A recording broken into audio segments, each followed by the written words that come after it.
Hello, hello. How's it going, everybody? I have to admit that I just got back home about 10 minutes ago or so. Oh, hey, Lily, how's it going? Happy Thursday. Happy Thursday, everybody. I got back like literally within 3 or 4 minutes of going live, and I was very thankful for the intro video because I just did that, grabbed a bite to eat, made my tea. It's steeping now, so life is good. Lily, Alexis, Ronan, Green Herring. How's everybody doing? I'll talk about it a little bit, but I was late and just getting back because the birding was awesome today for the first time, kind of the first day that it's been like really good spring birding. So hey, D Deco BC, go for that. Welcome. Yeah, lots of fun music. I'm in a new place. This is an Airbnb. This is not my decor. Um, I personally wouldn't do have this be my bedspread, but here we are, new setup. Um, Hopefully things go pretty well. New internet, always an adventure. Hey, Happy, welcome in. But yeah, new place. Here for a few weeks, so um, should be good to have that going on. How's everybody doing? What have you all been up to? Seen any birds? Seen any cool things? It's spring. It feels, at least to me, it feels like it's spring now for the first time. First time really this last week or so. What have y'all been seeing? Any warblers?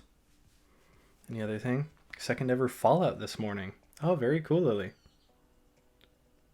Was that up at along the North Shore?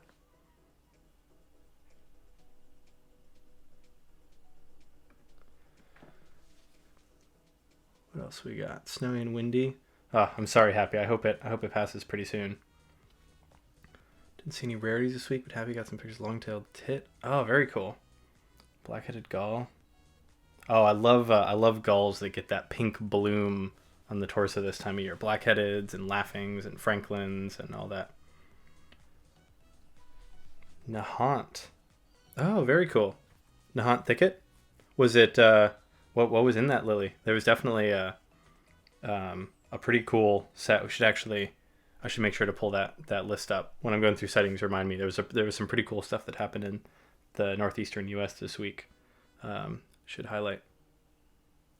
Hooded merganser with 10 little babies. That's wow, already 10 babies. Green herring. That seems really early to me. That's impressive. Good for them. Pine and palm warblers. Nice. 'Tis the season for warblers. 5 purple gallinule in Kentucky. I think I actually saw your photo, Ronan. Maybe we'll see. I think I saw it when I was looking through some top photos of the week. Good stuff. 5 dozen mountain bluebirds. Blue jewels in the grass. Mountain bluebirds are amazing. That color blue is just something really special.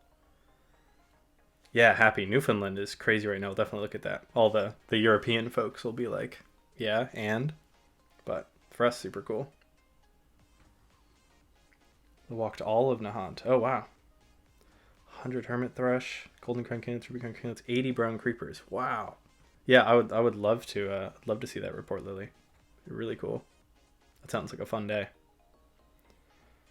Got to see just returned piping plovers plus a big bunch of purple sandpipers. Oh, that's kind of a cool mix. Get to know the summer tidings of piping plovers, and then the winter of purple sandpipers. The changing of the guard. Nice. Anyone else see any cool, fun things this week? Birds, other wildlife? Any other fun life things?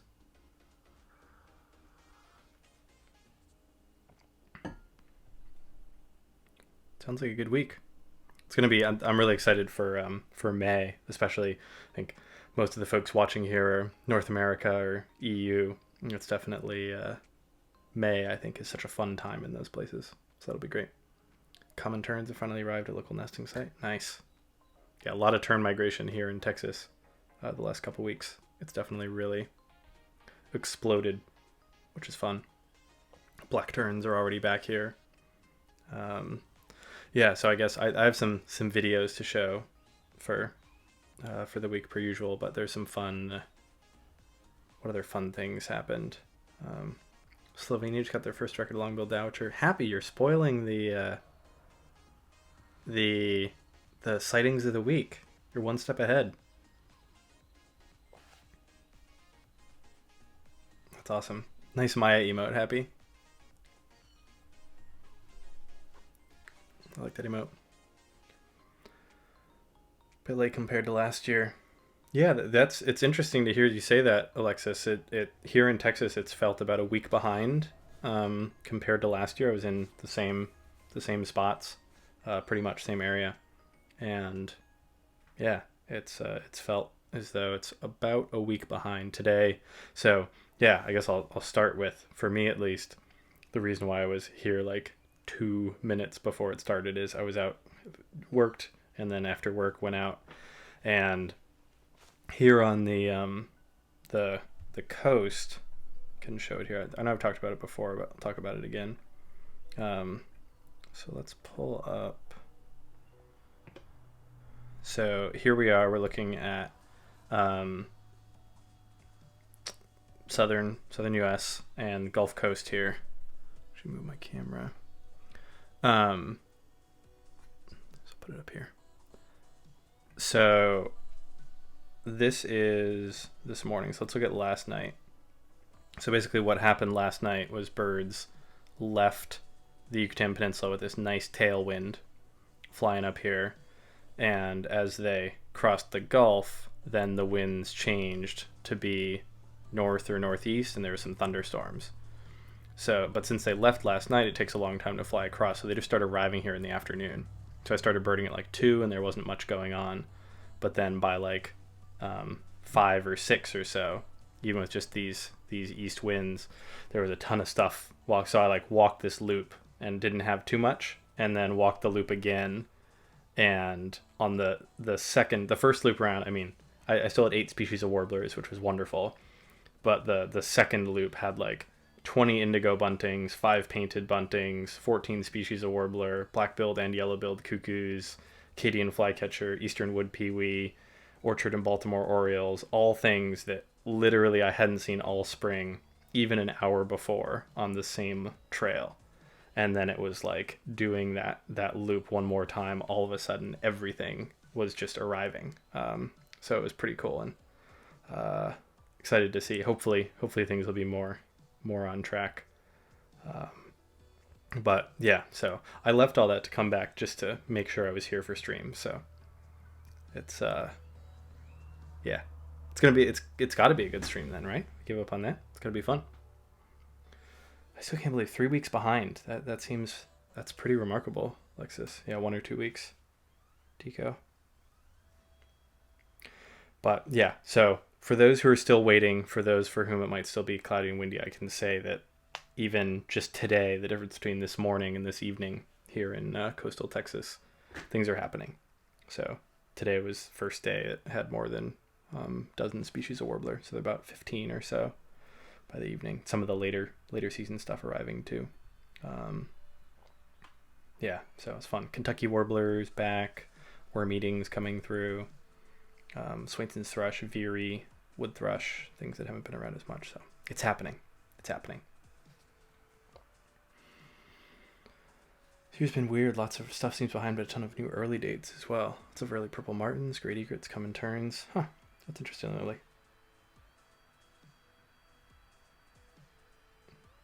Oh, so this is the common turns, Alexis? 80 pairs by March 24th, but barely 20. Wow. Yeah, that's April 14th, March 20th. That's pretty serious. Cool. It's fun. I love spring. Spring is just the best. Well, maybe. Fall's the best when it's almost fall. Spring's the best when it's almost spring. And it's spring and almost spring. So spring's the best right now. Yeah, what else we got? I do have some fun videos from this week. I don't have any songbird videos, but we can do a bit of video thing before getting into other list. This was pretty cool. So this is the place that one of the spots that I go. Hey, Songbirder, welcome on in.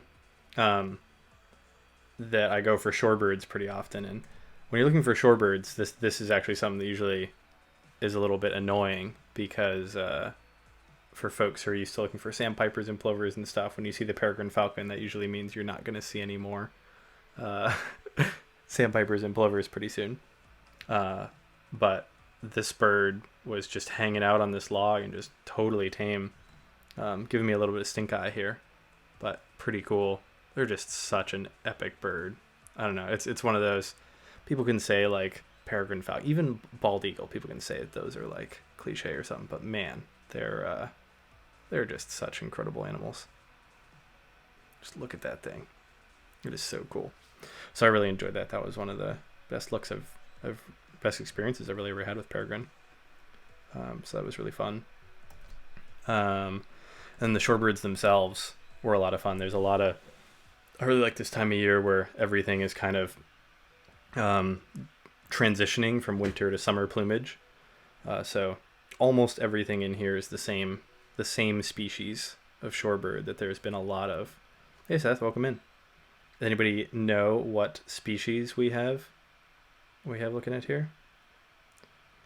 Yeah, I think Deco, I think its crop was full, so that might have been why it was just hanging out. Hey Parking, welcome in. Yeah, thanks for stopping by. Yep. Everybody said Dunlin is right. So you can see here that there's some Dunlin. So they're kind of, their final form is a full black belly. This one probably is the darkest belly, and then a full red back that you can see in some of these. But in winter, they're kind of just all gray, and they're in various stages here. Some have almost full white bellies. Some are getting different levels of red and not. And actually, there's a couple other species in here. This is, let's see if anybody has wants to level up their shorebird knowledge. This is a different species right here that is identifiable even though it's blurry.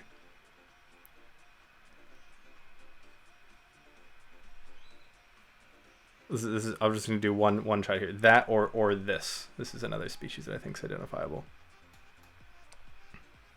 Yeah, I'll talk about the ABA podcast. That's super exciting to hear that you heard about it there, Parking Martian. Great to have you here.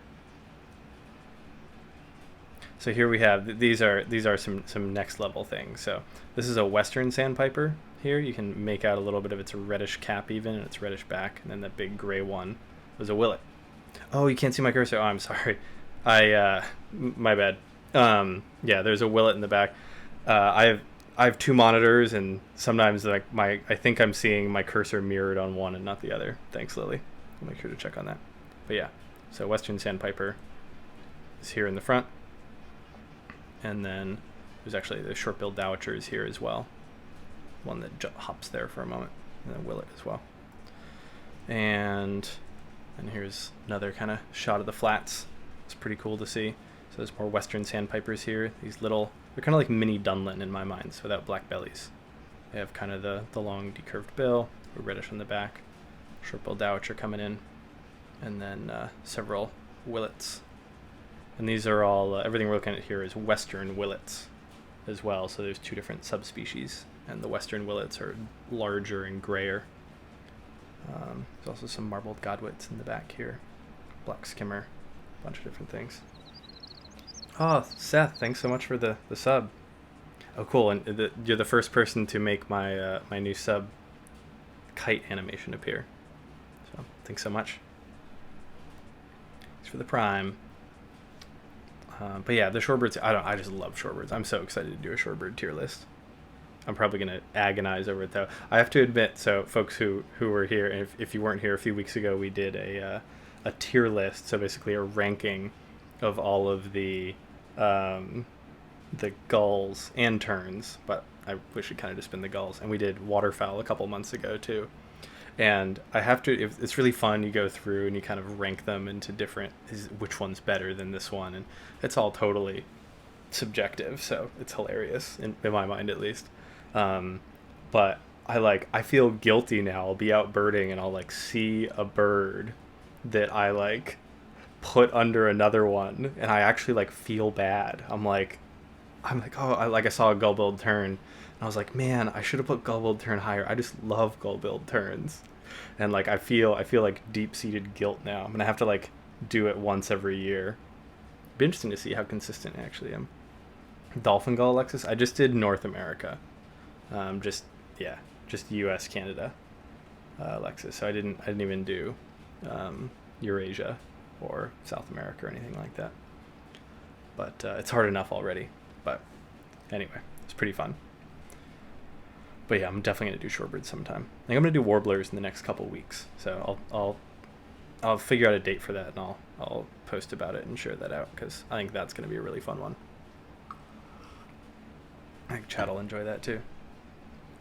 Cool. So a bunch of shorebirds, and then yeah, speaking of gulls, I do just love laughing gulls. And there's been a bunch of them around here. There's been some of the nice rosy ones.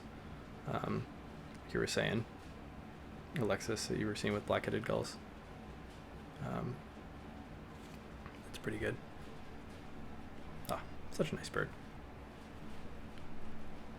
And then this is the last video I have for the week, but this was super cool. Again, shorebird. It's been until this evening, there's been almost no songbirds really moving through, but the shorebird scene has been awesome.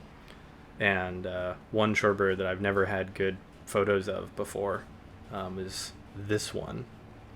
Do people know which shorebird this is? They're so cute. Little dove heads. Giant eyes. Such a fan.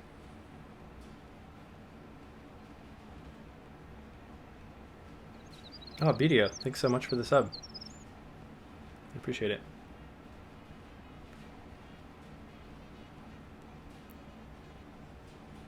I see one person who's said it right before. This is Upland Sandpiper.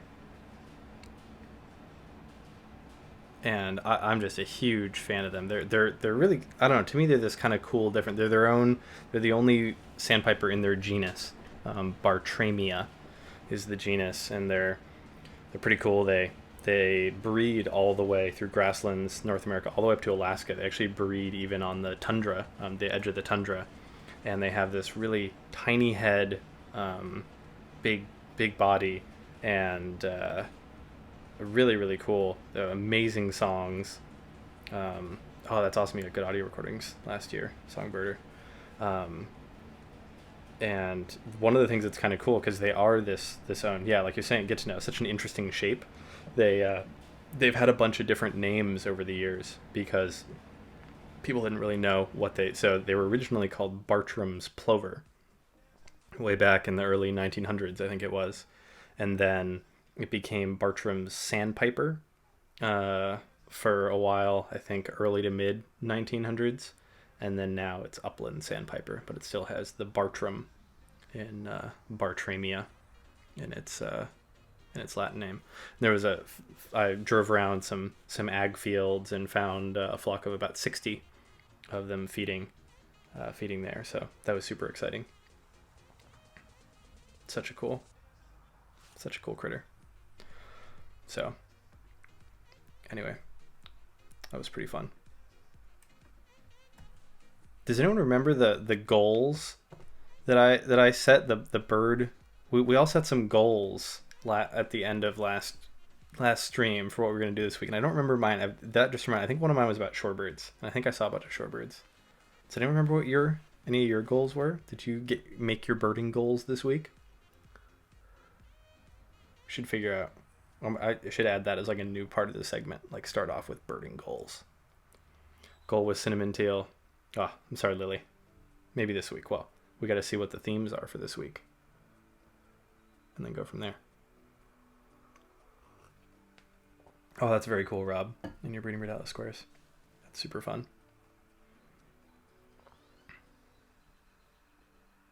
That's a great text message sound, Deco.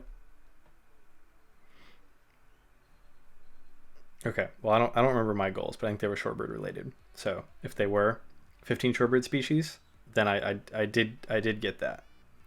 Yeah, I think I had one day with 19, which is any day with even one shorebird is heaven.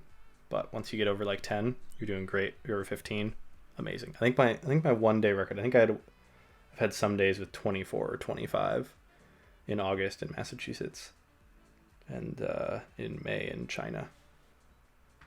But shorebirds, they're the best. That's what I got for videos this week. I think. Let me just check, make sure there's no others. Yeah, I think we looked at all the others last week. But yeah, it's been a lot of fun. But yeah, we'll need to make sure we set some birding goals at the end. 'Cause it's fun. Just, I don't know, at least to me, it's kind of a fun thing just to have in mind, thinking about. Cool. So let's jump in then to this week in birds. I'm gonna play my little intro thing. I haven't done it in a while. Here we go. This week in birds.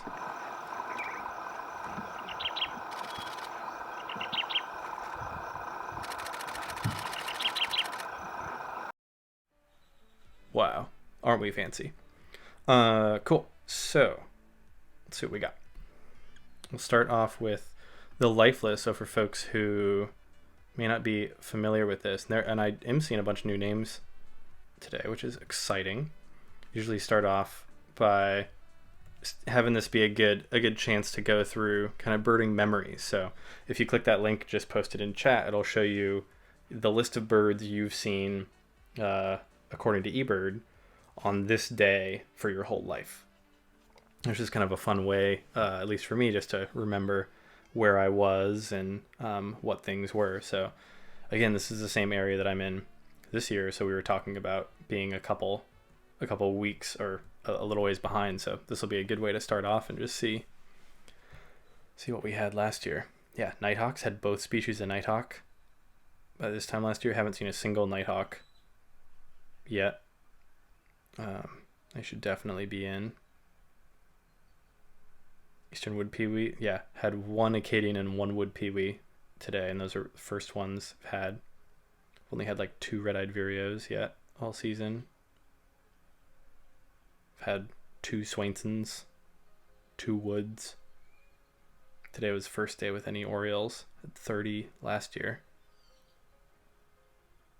Wow, yeah, there were already cerulean warblers and magnolias and blackburnians back last year. That's crazy. Yeah, prothonotary, haven't seen any of that.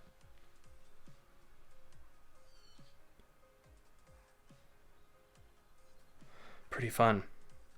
Exciting for things to come. What else have you all? Anyone have any cool things on your life list for today?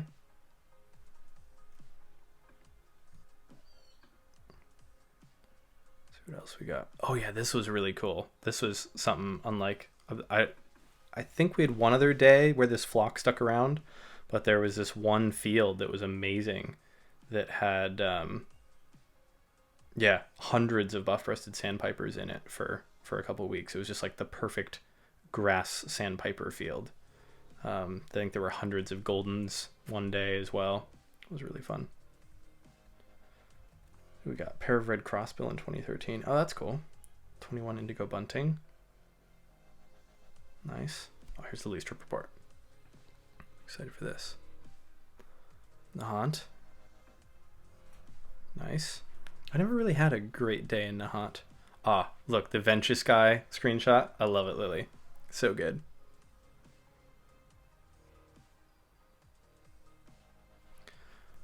I'll read this first. So yeah, so there was a really big fallout on Tuesday. Just shifted a bit. South-southwest winds. Temperature at night. Fog off the coast, bit of precipitation. It seems like a perfect. Oh, interesting. There were gaps in the fog around these areas. Interesting. Oh, this is a really cool, really nicely done on this. This is an awesome report. Okay, all the normal stuff. 82 flickers. Nice. That seems on par with some of the recent things. Yeah, it was someone. That's the list I'll have to find later. Someone had Rick Heil had hundreds of northern flickers, and coastal Massachusetts on Tuesday.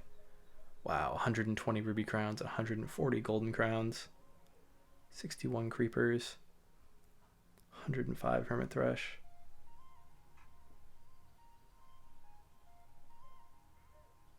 That's so cool. Yeah, I'm going to go through the numbers and I'm going to look at the photos. 225 juncos, 104. Wow, this looks like such a fun day, Lily. Okay, let's look at the photos. Mallard, fallout, clear fallout. It's in a bush. For folks who aren't familiar as well, fallout is kind of a catch-all term that in my mind is basically birds that were migrating and are landing somewhere for the day or for a morning or somewhere in big numbers, more than usual, and they're often exhausted, usually as a part of it. So these fallout conditions are kind of a lot of birds below eye level in places they normally shouldn't be in really big numbers. So if you hear bird people talk about fallout, that's kind of what's going on there. Cute little kinglets. Creepers and pine cones. That's pretty cool. Nice. Oh, that's cool. Almost on the ground. That's such an incredible camouflage. Like a living piece of bark. Did you all know that brown creepers... So bird banding was how I got into birds and banded a bunch of birds, including creepers. And one of the cool things about creepers that you notice when you're handling them sometimes, they actually smell like pine. Sometimes they'll smell piney because they really like conifers a lot of the time, and ones that spend a lot of time kind of scooching up conifer trees, they'll get sap on them. Oh, thanks Royce for the follow. Welcome in. Yeah, so brown creepers that scooch up pine trees will sometimes get sap on them to a degree that they'll literally smell like pine, which is really cool. Whoa, I don't think I've ever seen creeper on a gravestone before. It's crazy. Nice parrot emote, Roy. Oh, from your channel. Cool. Let's go check that out. Good to see more bird people.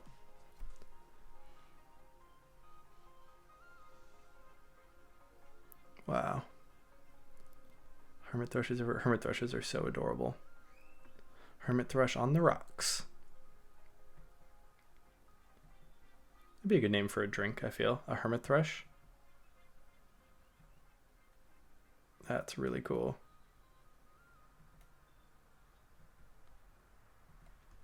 Wow. Thanks for sharing, Lily. That looks like an awesome day. Juncos littering the ground. These kinds of visible migration events are just, to me, it's like my favorite kind of bird thing. It's just so amazing. It's just like to me, it like raises so many questions. It's like, that's why it's so cool seeing this breakdown. I wish everybody did the breakdown like this of what was happening before. Because like, yeah, was it due to localized fog banks being open? So that was the only land they could see, and so that's where they landed. And it's kind of cool because we'll never really know. We can have these ideas, but that's super cool. Yeah, Deco, I love their nests behind broken bark, just like tucked in under that. It's awesome. Very cool. That's awesome. Thanks for sharing, Lily. Anyone else have any other cool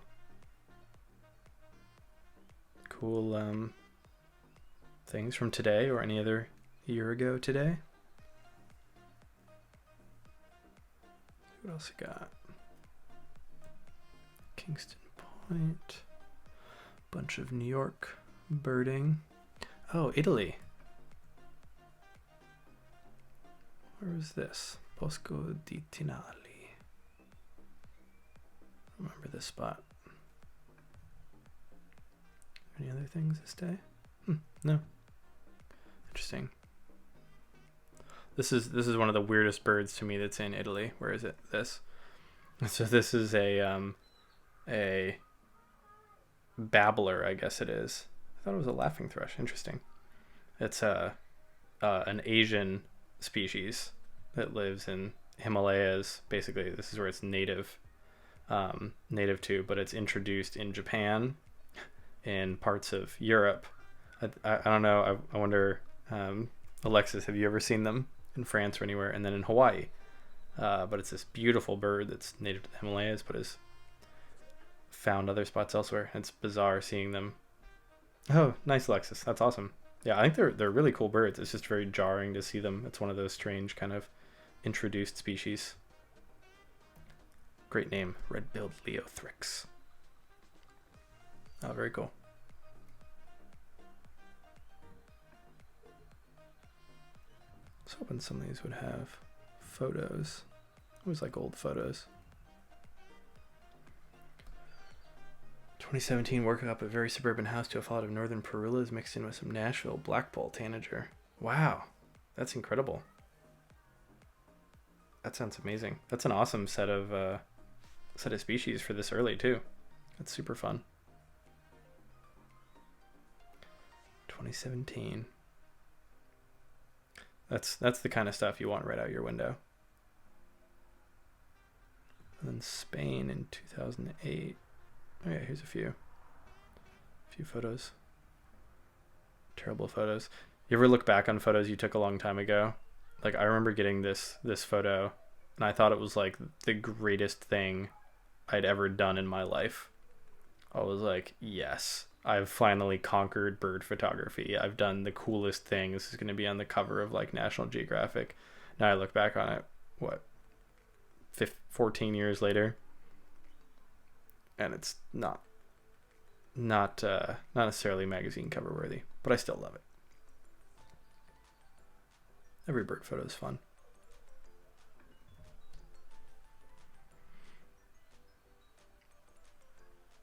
Very cool.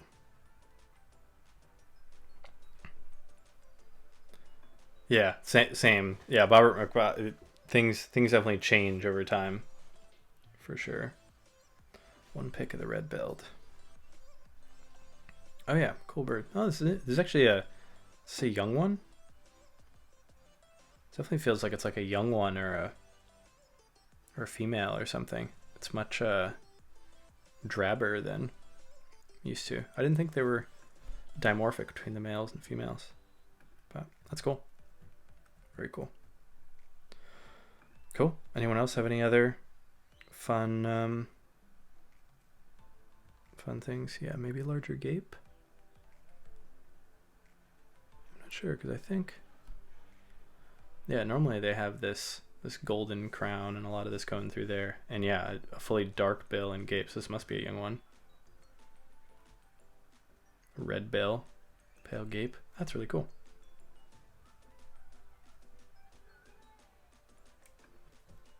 Very nice.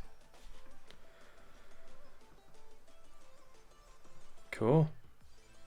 Well, I think I'll have to, I still haven't submitted today's list, but I think I added some species to today. So that's good. Cool. Again, if anyone is curious what you've seen today, can check it out right there.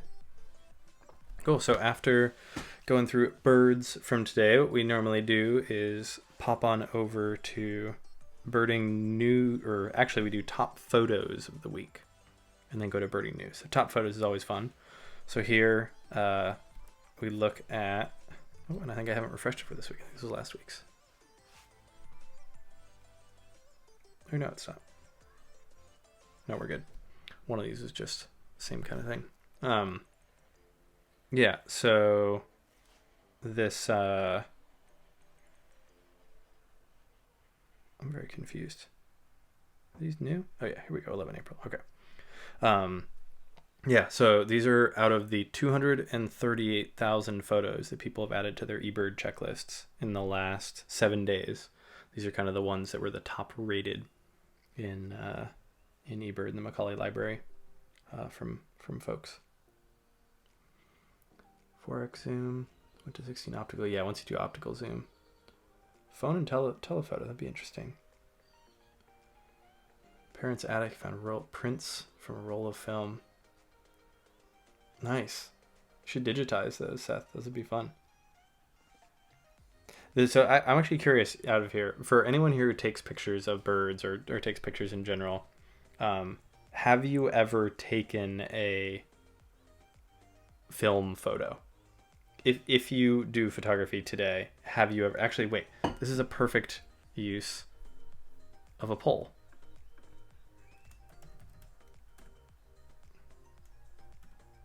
Um,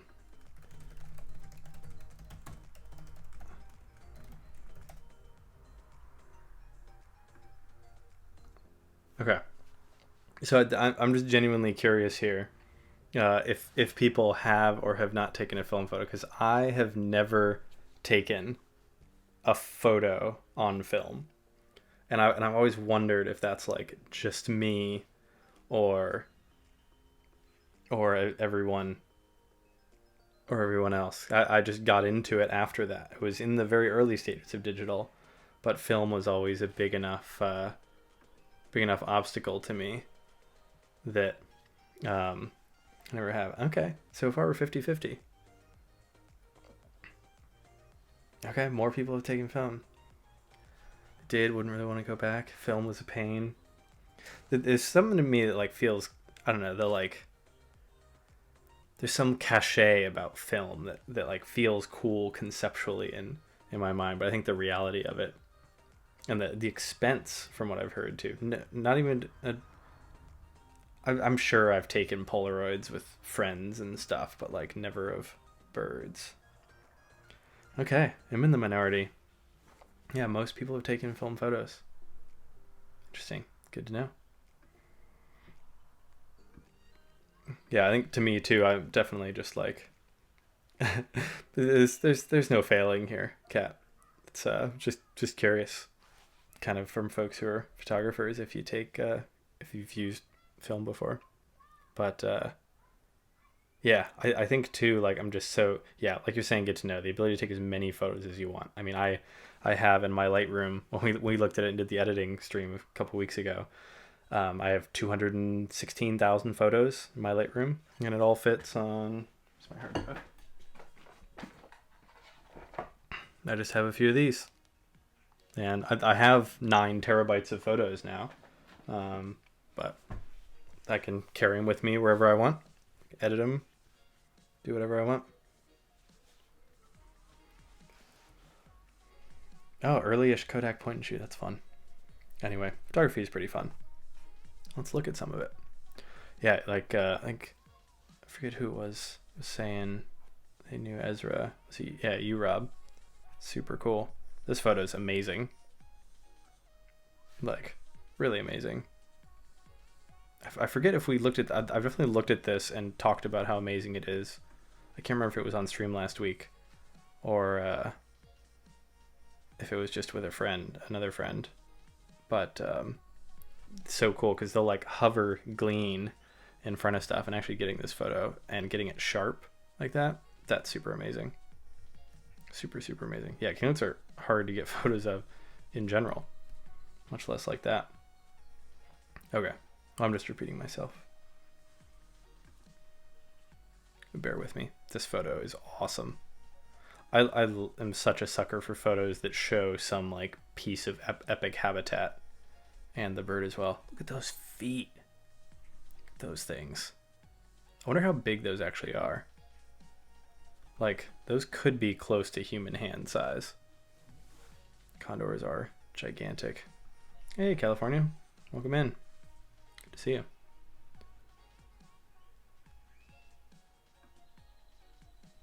That's super nice. I really like these southern meadowlarks. So South America has a few different meadowlarks, and this one's gorgeous. So long-tailed pampas. Oh, California, thanks so much for the sub. Good to have you in here. Yeah, actually, this is a good. I know we have a few of the bird streamers in here now that California is. So there's more and more folks, excitingly, that are creating bird content on Twitch, and there's a list of links to other channels that I'm aware of that are making bird-focused content. So please feel free to go give them a like if you if you want to see more bird stuff on Twitch. But yeah, all these red-breasted meadowlarks are so cool. Like red-breasted meadowlark's probably one of the least cool of them, but they're super cool set of birds. And the female is gorgeous. I really like that little spot. Oh, great knot. That's such a stunning bird. Something about this bird that speaks to me in a delightful voice. Adorable. So grumpy. That's a really nice photograph. Man. What a photo. Okay, Seth, that's good to know for the commas. I'll have to look into that.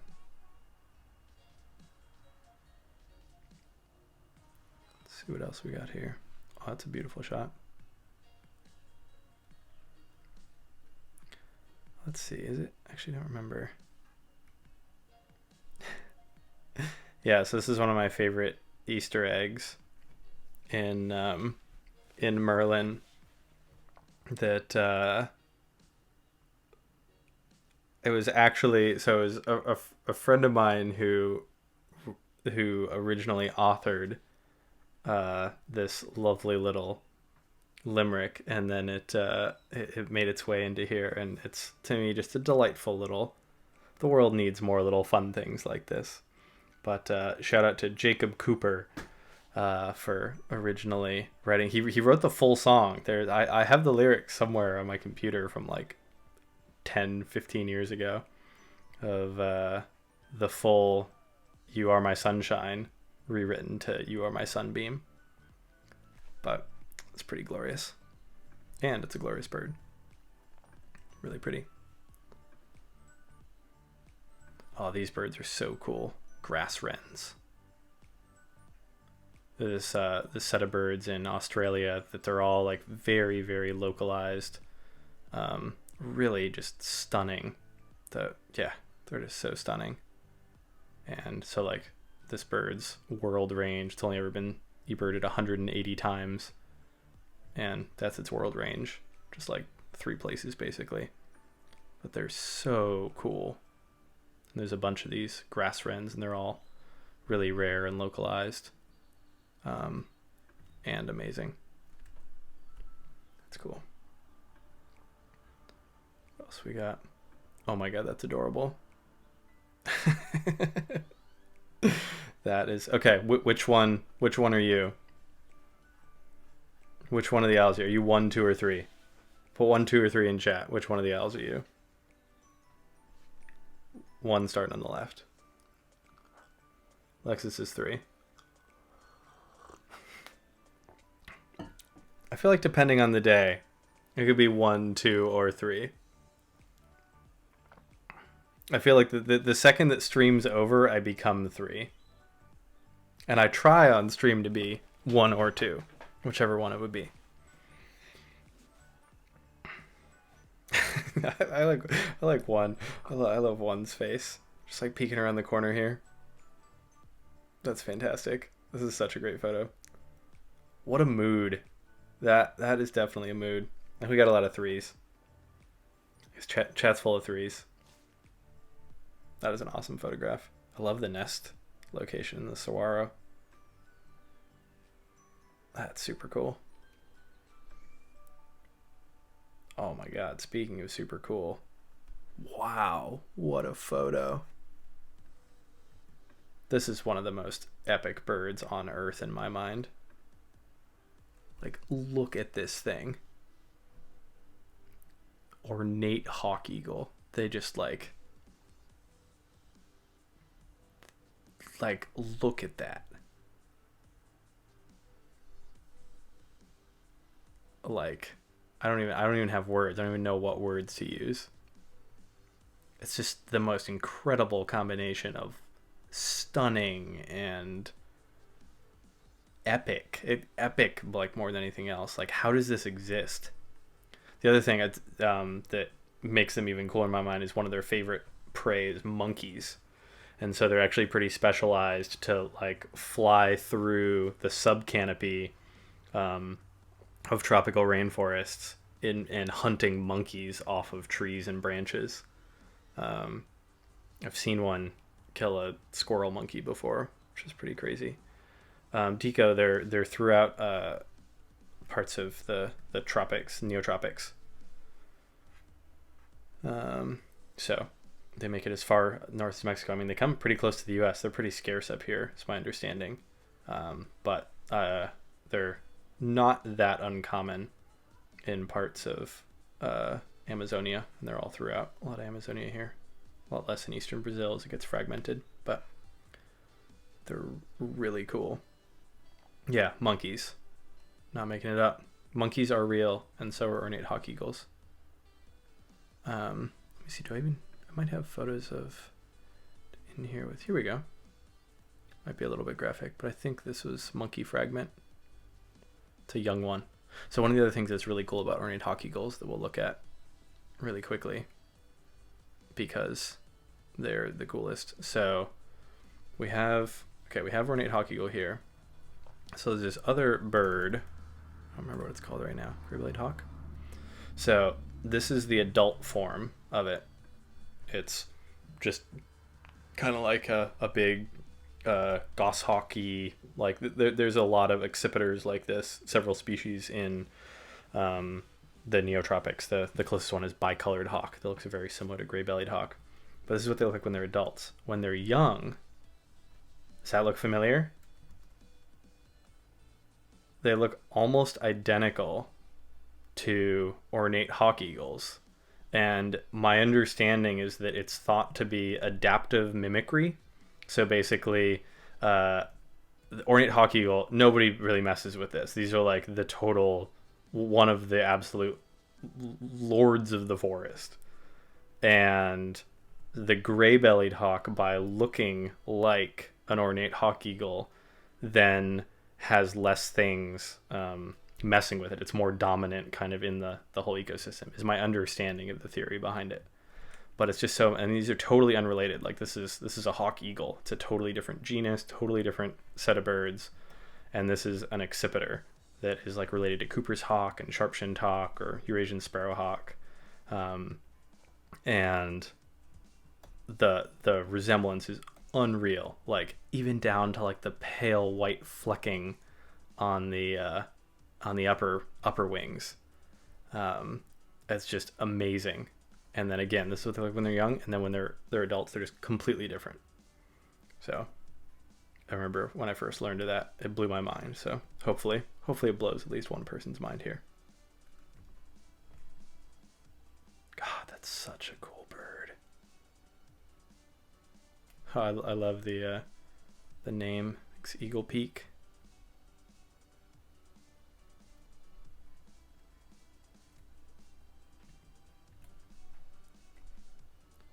That's not something I would ever want to see in a dark alley.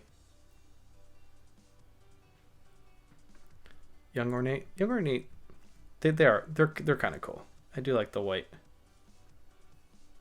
colors, but the adults are cool. I mean, the young ones, they definitely just have a mood, but they're pretty cool. Hawk eagles. Hawk eagles are so cool. Man, that was awesome. Ornate hawk eagle. Man, that bird's too cool. I don't know what to look at after this. Oh, that's a cool shot.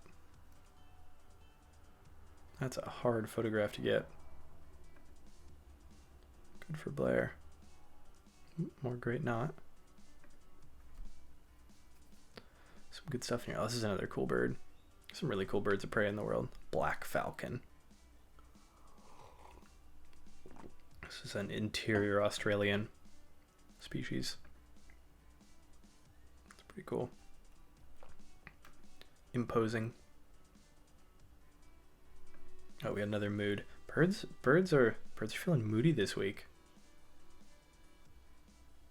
This would be an amazing emote.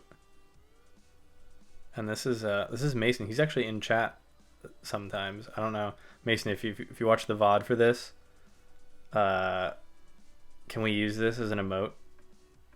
Because that would be adorable. Let me see, is he here? I don't think he's here. next time.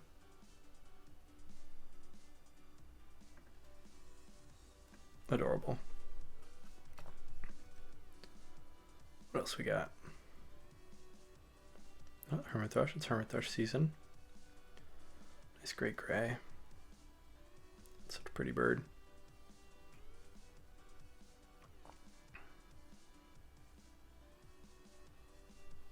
Oh, this is a cool shot. I love when they move my camera. That's pretty cute. Let's move it up here. They just sit down on their knees.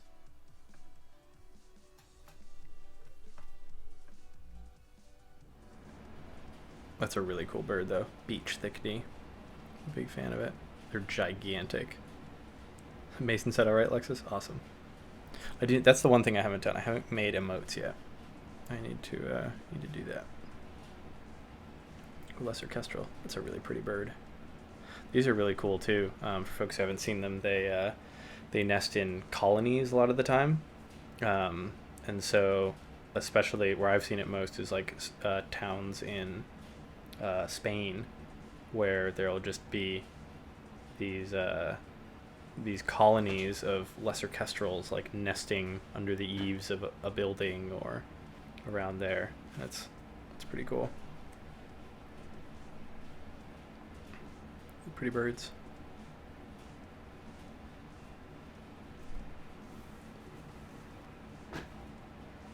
Yeah, identifying common kestrel versus lesser kestrel is quite annoying in my experience. Quite challenging.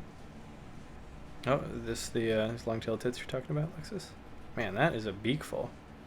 Their beaks, they barely even have a beak. We know you could fit that much stuff in there. It's impressive. Oh, more cormorant eyes. It's a pretty good cormorant eye. That would actually be an awesome... Oh, maybe I'll do that for a tier list. Cormorant eyes. Just rate all the world's cormorant eyes. I think that I'll totally do that. That one will be a really fun one. What do lesser kestrels eat? Yeah, I think mostly insects is my understanding. Insects and small rodents. So like grasshoppery type things and mice and shrews and stuff like that. That's generally what kestrel-sized falcons tend to go for.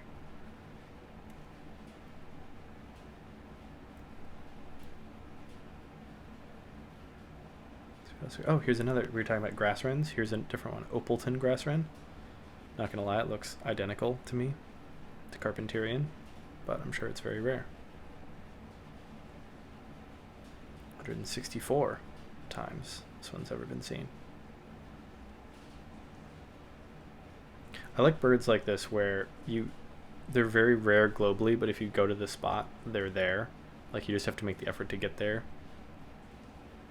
I like looking for birds like that. Oh my god, that's a great photo. I like that. Oh, me? Yeah, Ben, totally agree. Red-legged cormorant is a top-tier eye. Also, a moment to appreciate common birds, at least for those in Eastern North America. This bird is amazing. This bird is totally amazing. And I feel I at least take him for granted more than I should. Even the blackish feathers have like iridescence in them. Always thought that's such a cool thing. Beautiful, beautiful birds. Should have a common bird appreciation day. Oh, here's a great. I love this bird's name, fire-eyed diucon. I don't actually know how to pronounce it, but that's how I always pronounced it. It's a fiery eye.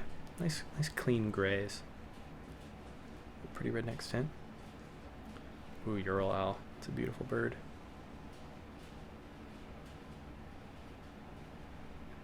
Gorgeous. Okay, one more page. Then on to bird news.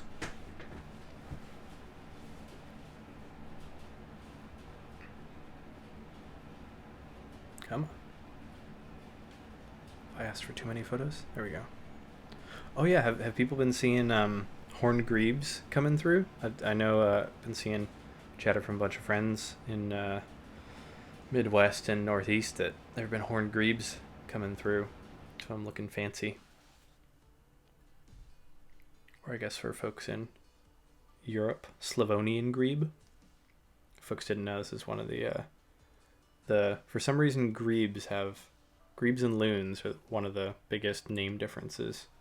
So horned grebe in North America, Slavonian in Europe, and red-necked in North America is Holbol's, I've heard it called, and then eared grebes in North America are black-necked grebes. In Winterly, when they start looking fancy, been around in the right place, right time. Green herring, that sounds. I've been there. Well, been there. Not seen any fancied up. Maybe soon.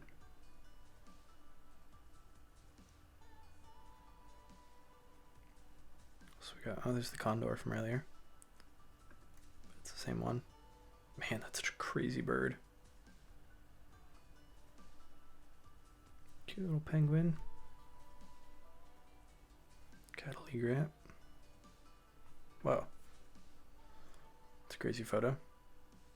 Rails sometimes look fake. Like this bird, that does not look real. That's fake. Those lines, they can't be real. Looks like a bowling pin that like somebody painted and stuck a beak and legs on. God, they're so funny. Rails are so hilarious.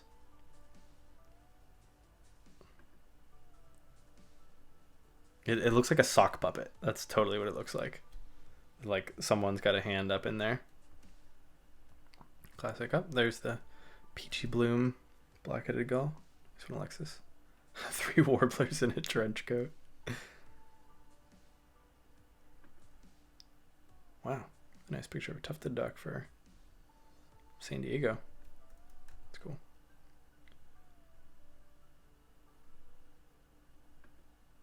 That's a cool shot.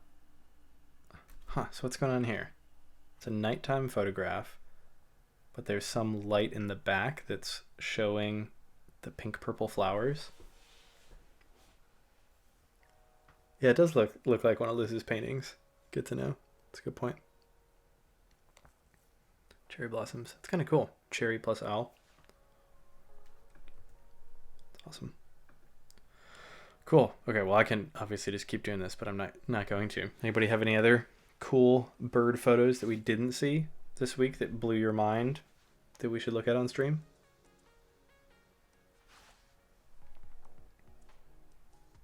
Any totally crazy ones that didn't make it?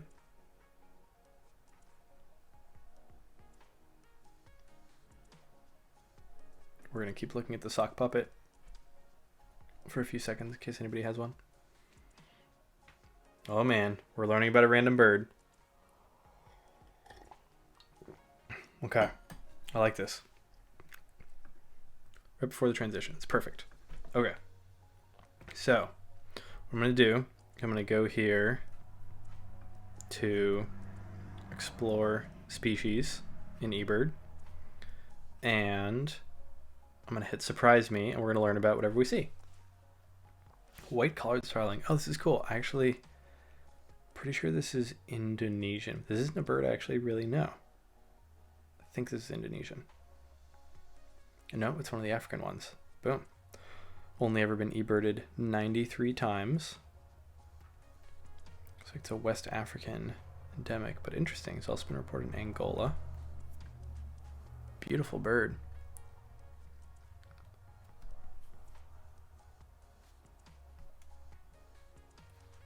Really nice, like sleek. Reminds me of the shape of like a rusty blackbird almost. A little bit longer neck, like Rusty Brewer's blackbird type. Let's look at it on Birds of the World. No audio, 1 video ever. You got a good one, California. This is an esoteric one. Wow.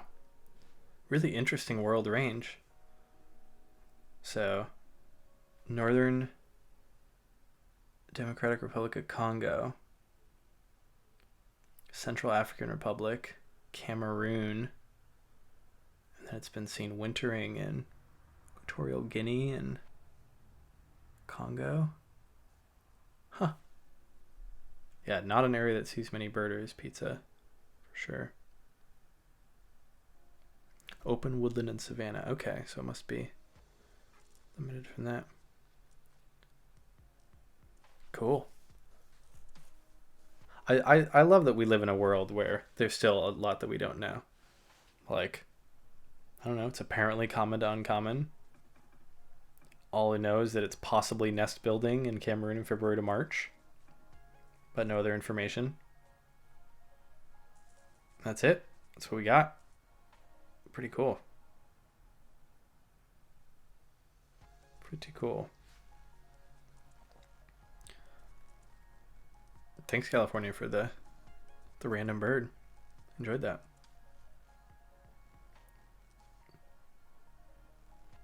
White-collared starling. Have you seen this pizza for breakfast? Cool bird. It's like a blackbird with a napkin tucked in its shirt. It totally does. It's like a polite blackbird. That feels like another Liz I Paint Burbs illustration. Just like a very, very polite blackbird wearing like a tux or something. Something like that. Oh, nice pizza. That's awesome.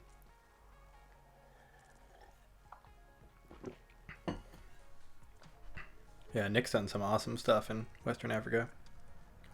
Some pretty cool things. I still haven't done Western Africa. I'd really like to do Cameroon, but parts of it are challenging right now. But Ghana would be really fun. Someday. Very cool. I enjoyed that. I like the random bird thing.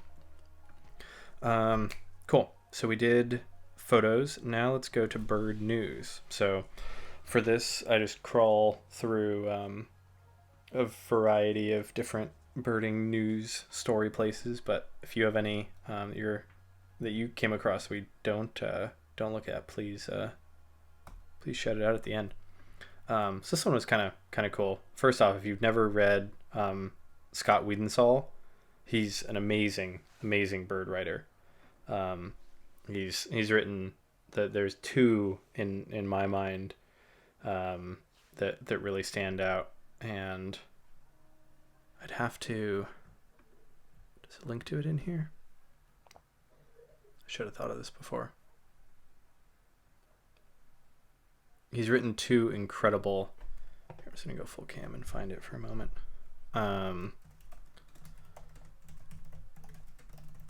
They're just amazing. Yeah, here we go. So, Living on the Wind is one that's like 20 plus years old, and then A World on the Wing is one that came out last year, and they're both New York Times bestsellers. And he really just does an amazing job at taking birding and migration and just a passion for it and making it be something that anybody can understand. So if you have any interest in birds, I love Scott's books. So really, really cool stuff, especially if you like migration, which my guess would be most people here do. Would recommend. So it was cool seeing a thing from him this week and talking about migration timing. So it's kind of funny because that just came up when we were talking about bird stuff earlier, and how it feels as though a lot of the time now, at least to me, like things feel a little bit different, a little bit earlier in spring. And there's a cool story here. I'll drop it in chat as well, so read it if you want. But basically saying, talking about all these different elements of how climate change is impacting bird migration, and so one of the scary things of how birds that are coming back more, spring is happening earlier, but some birds are just kind of hardwired to come back at the same date. If they're coming from South America, they don't know that it's warmer in North America. If they're coming from Africa, they don't know that it's warmer in Europe and getting greener earlier. And sometimes those arrivals are timed with like right when a bunch of one kind of insect hatches or when a bunch of caterpillars are out. and if those get mismatched, it can be bad for birds. But one of the cool things was, and would highly recommend reading the whole thing, is that there's been some recent information that shows that even some birds that had been mismatched, like pied flycatcher is an example, that winters south of the Sahara and comes back to Europe. There had been a big mismatch and the population was declining and everyone was really worried. And then over the last, I think it's something like this, yeah, over the last 10 or 15 years, it's actually turned around and pied flycatchers are now arriving more on time with the new spring and the populations are doing better. So to me, it was kind of cool because that's always been a source of sadness for me. Kind of earlier springs maybe being bad news for birds, but this was showing at least that, hey, maybe there's more hope than we thought, and that things might be able to adapt more quickly. So cool piece. Would recommend, and anything by Scott would recommend.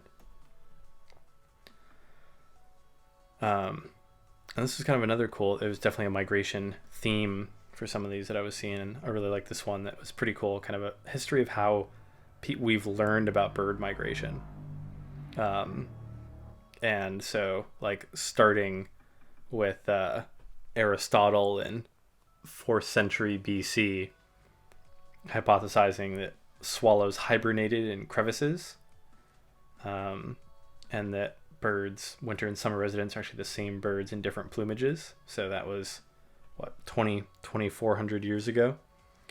And then I guess there wasn't at least any documented stuff really from 2,400 years ago to 500 years ago. But kind of still going that swallows would just hibernate in mud, and that lasted for a few hundred years. This is one of my favorite. English minister and educator Charles Morton theorizes that birds migrate to the moon for the winter. So I think that, that's a little bit ridiculous, but he was thinking about changing weather, lack of food, body fat, all things that are real. So kind of cool. And then one of the first times that birds were tagged, John James Audubon tying silver thread and seeing that birds came back. And then, have folks ever heard about this stork? I've always thought this was a pretty cool thing. I'd heard about it before, but I find it a pretty crazy story, just such a strong documentation. It's the Pfeil stork, the arrow stork, that was a bird that was shot down in Germany, that had a spear made of African wood impaled in its side, and it was actually preserved, that individual, is my understanding.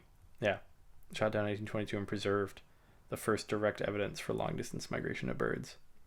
I can't imagine how mind-blowing that would be in 1820s, just the idea that this bird that we just take for granted, they traveled so far. It's super cool.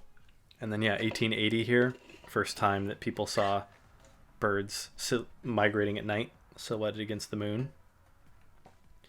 1896, hearing birds calling at night. We just take nocturnal flight calls for granted now.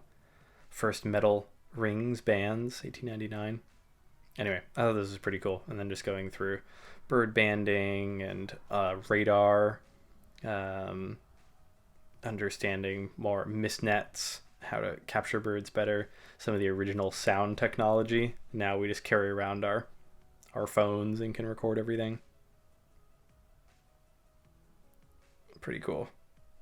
Oh yeah, this guy that tagged a migrating gray-cheeked thrush with a radio transmitter and followed it for 400 miles in an airplane at night, just to be able to do transmission. And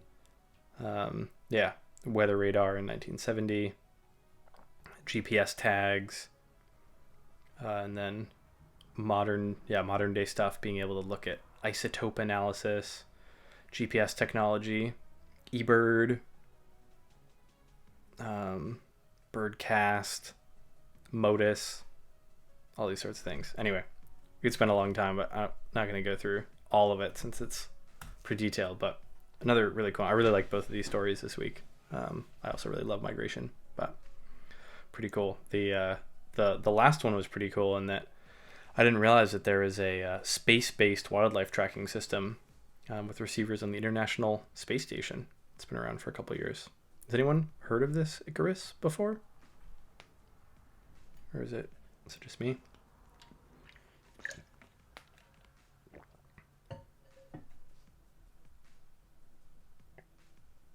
You have? Cool.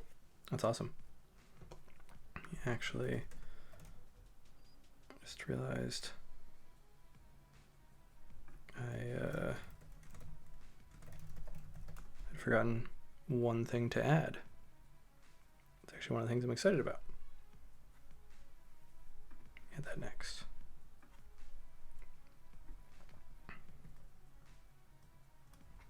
Okay. There we go. Yeah, I imagine tags were very, very expensive. So this is kind of another cool, fun bird story that they released 5 California condors in the Redwoods National Park this week. So new reintroduction scheme for Pacific Northwest. So up to 330 in the wild now in total. They were down to 22 at one point. But yeah, cool to see how that goes. Be curious if there's more going on for that. Are those tickable or countable? I'm not sure. Depends by what rule. To me, I just like seeing birds, and I would love to see. If I see a condor, I'm a happy person, and if it's flying around, I don't personally really care too much. I mean, birds that are just released like this, that were bred in captivity, generally most groups that regulate counting don't like that. Once it gets breeding in the wild, it tends to get different. But I would love to see a condor in the redwoods. They're cool birds. I've seen them far away a couple times, up close once, but crazy birds. Yeah, keep your eyes open. Yeah, California Burbs. You should get that on your the background of your bird cam on live stream. Just have a condor cruise the edge of the ridge. It could come down from Monterey area. Super cool. I'm a fan.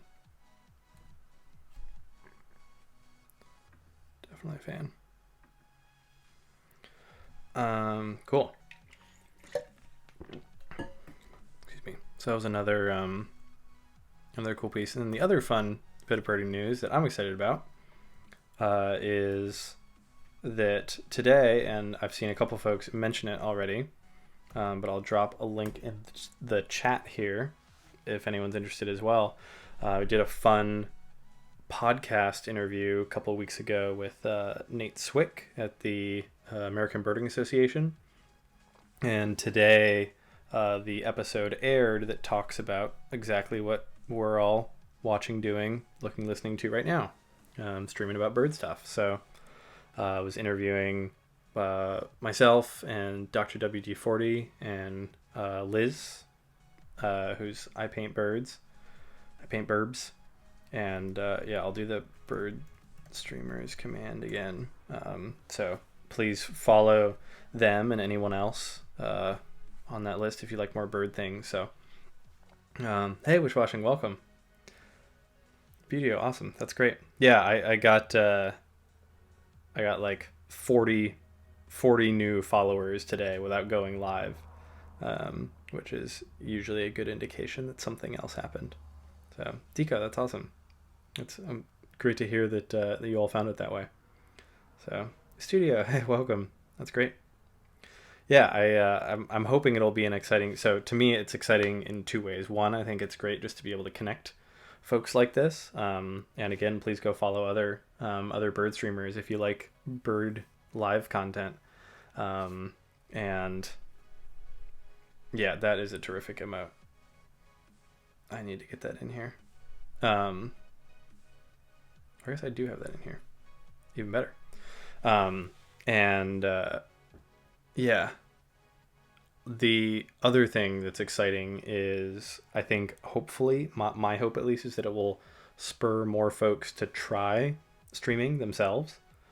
So if anyone here now, or anyone watching the VOD or anything like that, is interested in learning about getting started, or has questions about what to stream or anything like that, please let me know. Either just let me know here and I can follow up after.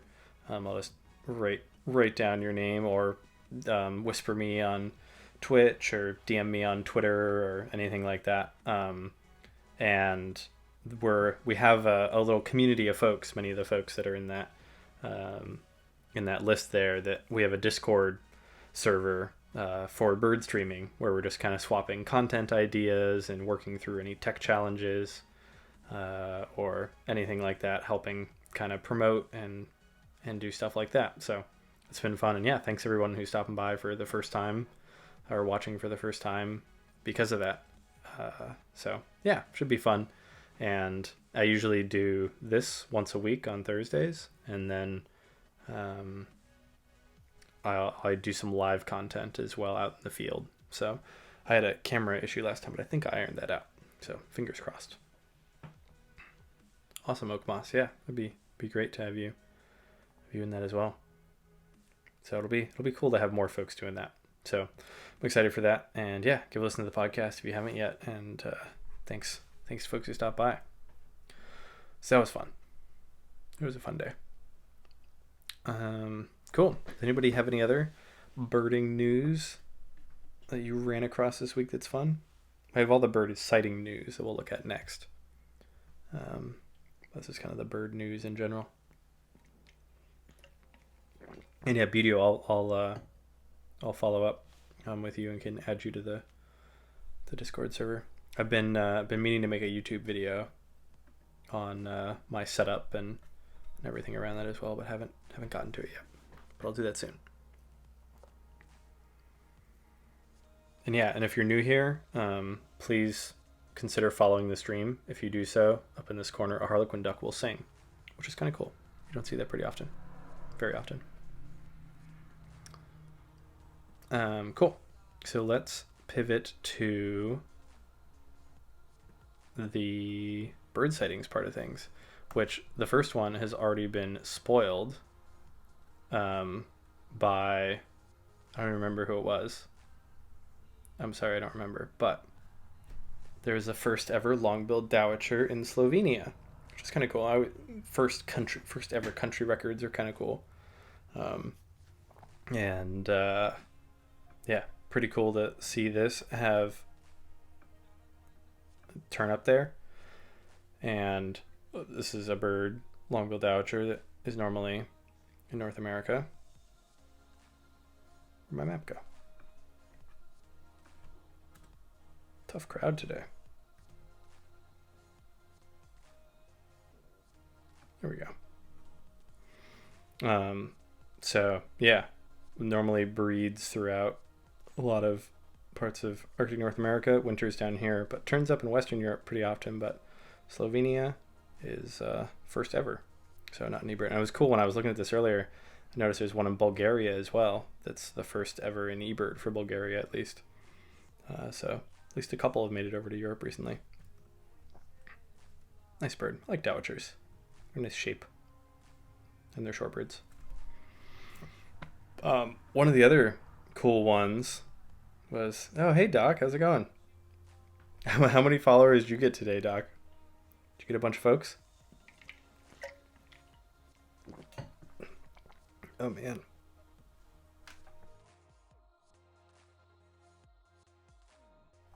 About once a day, I drink tea down the wrong tube, and that happened right there. I think I muted, but hopefully that worked out.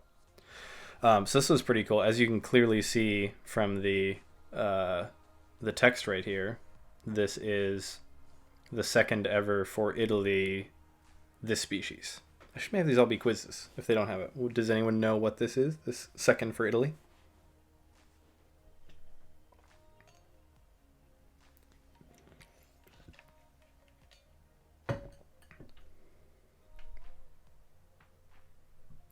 There is another photo somewhere. Oops. Oh, Lily, you're already ahead of the curve. I guess my ad block didn't get this. These cats. Oh my god, we got a big raid. Wow. Hey everybody, welcome. This is fun. I hope I have some mods here. Thanks so much. Thanks so much for the raid, Hitch. Now I know what you're talking about, Doc. Welcome in everybody.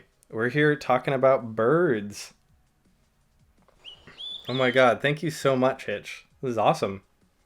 I've seen some of your stuff. I have to admit, I saw a clip, your clip on Livestream Fails the other day, of the people competing to give you the biggest cash tip. That was pretty funny. I hope you're having a good ride. Sounds like you're doing a really cool thing. Welcome in, everybody. Thank you so much. This is the bird corner of Twitch we have here. So I hope you're seeing some good birds on your bike as well. I think I heard Doc talking about it the other day. So hopefully, I've been doing some cool stuff there. So welcome everybody. Thanks Oakmoss for the gifted sub. So we're bird people here, and what we're doing is just kind of talking about bird things. So rare birds that have turned up, cool bird photos. Okay, Hitch and Doc had dinner tonight. Well, thanks so much, Doc, for putting in a good word. Appreciate that. Oh man, I gotta drink some tea. Oh my god, Green Herring, thank you so much for the gifted subs. Crypto, thank you. That's fantastic. This is like my first experience of like a real legit Twitch raid and things like blowing up. So I really appreciate it, everybody. This is super cool. This feels like something you watch other people have, you know? This is awesome. So yeah, I'm gonna just pull up like some sweet bird photos. I pull up actually a sweet bird video. I'll do that. So for folks who are new here and haven't seen bird things before, let's look at what are some of the coolest and prettiest ones. How about stuff like this?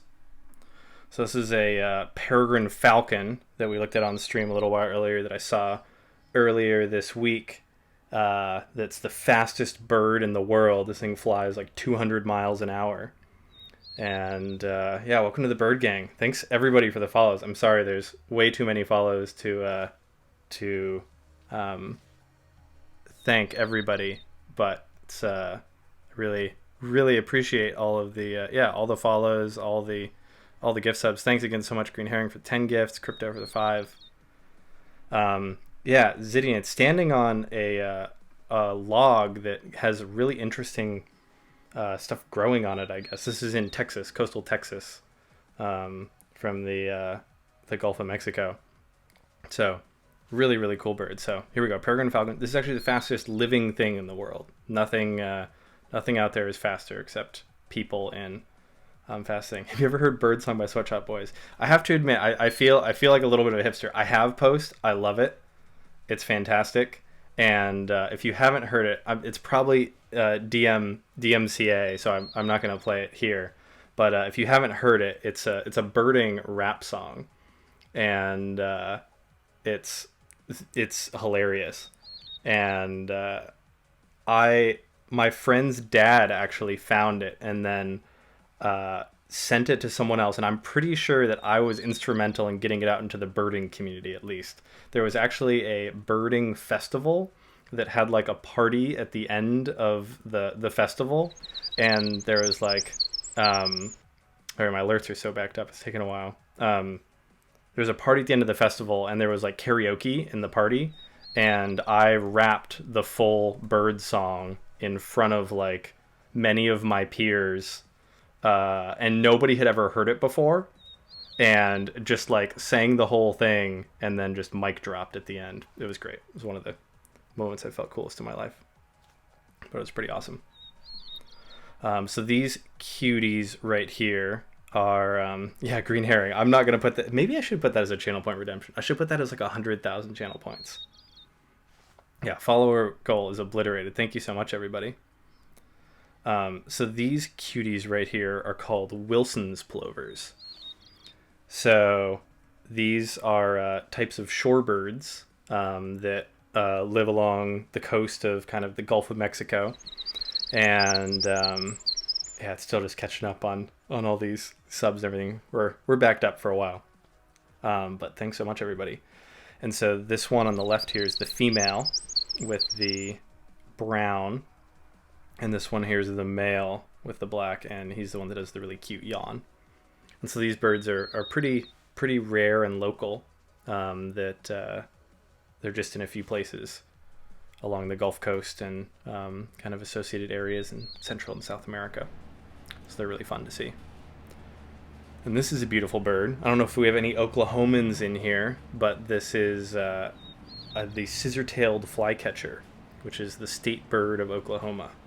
And they're beautiful. They're mostly tail, which is good. I think there's it's not a bad way to be, but they're just really beautiful birds. And so if you are in Texas or Oklahoma or kind of in the south central U.S. like that, keep an eye out for these, especially over the next few weeks, because there's a lot of migratory birds that are arriving back and coming back into the U.S. So these spend their winters in Mexico and associated areas. They're really beautiful birds. Yeah, I don't know if anyone here has ever played the board game Wingspan, but you can see that right on the cover of it. Beautiful tail. Oh, you're in DFW, Zidian. Yeah, Zidian. If you go look out in like fields or like open areas, they really like that. So you could get a good chance for that. Let's see what else we got. Oh, this is another really cool bird. This is one of my favorites. This is a set of American avocets.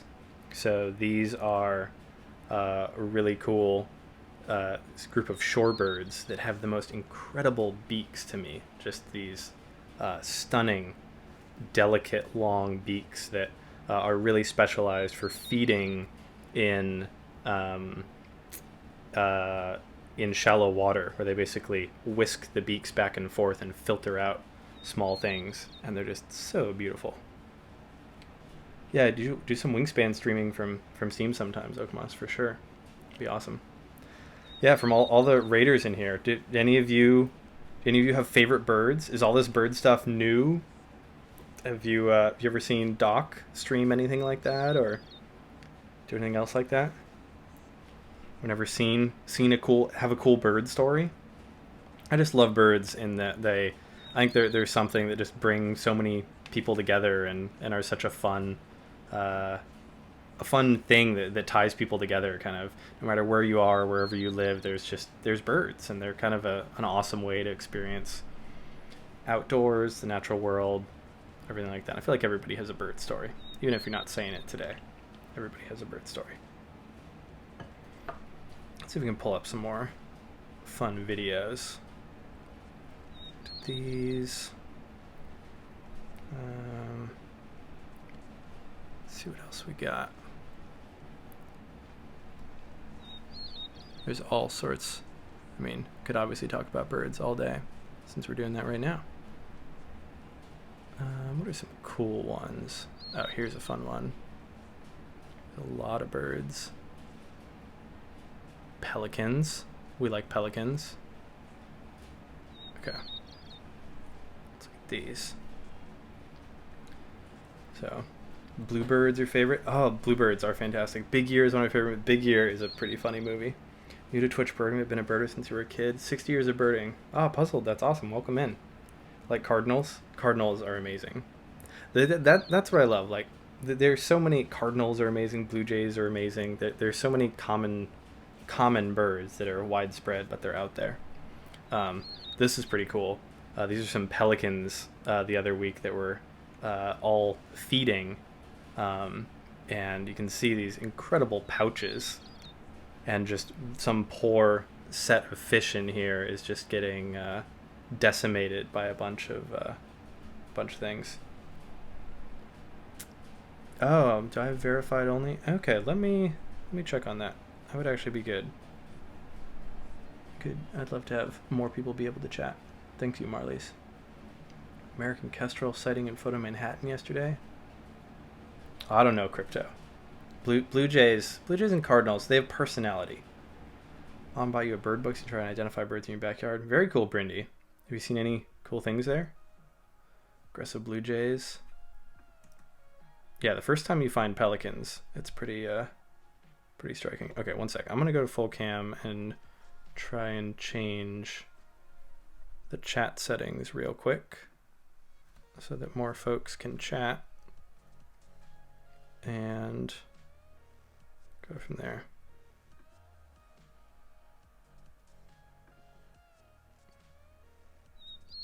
Okay. That should now be good. Hopefully folks can just chat now. Cool, what else we got?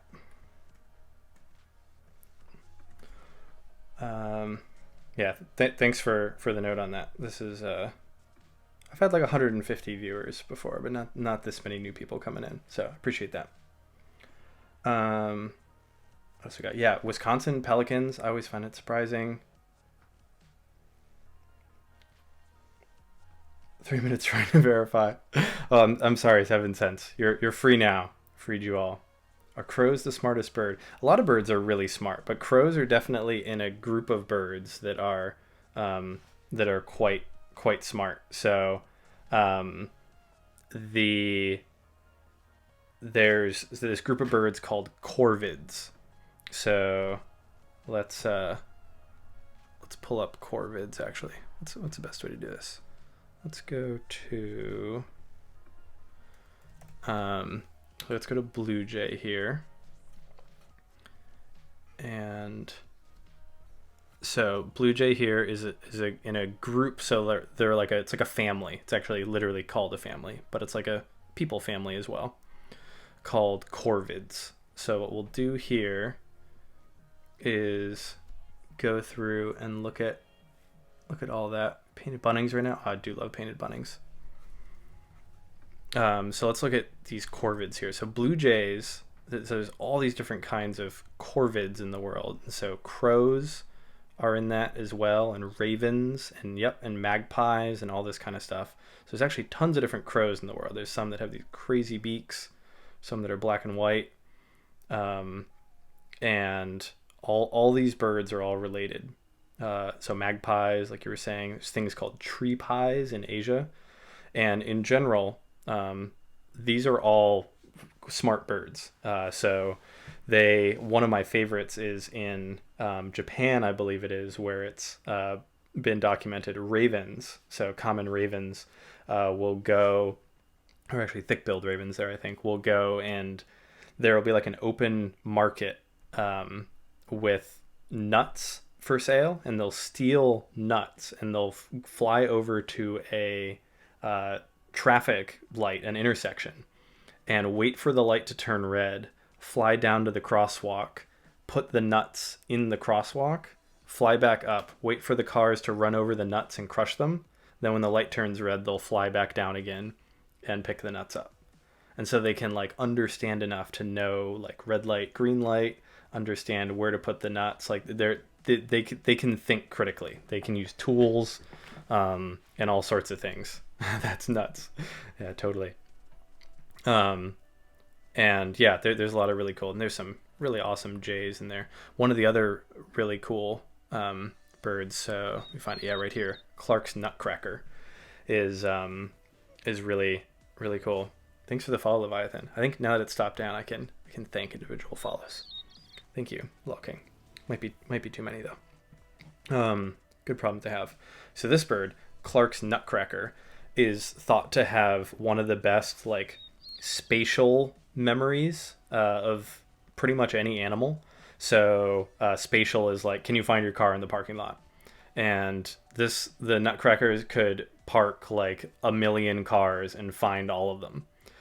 So what they do is they go around, so they're in the western US, western United States, and in Canada, and they basically spend a lot of the year finding and hiding food so that when there isn't a lot of food, they have kind of a stash. It's like a pantry.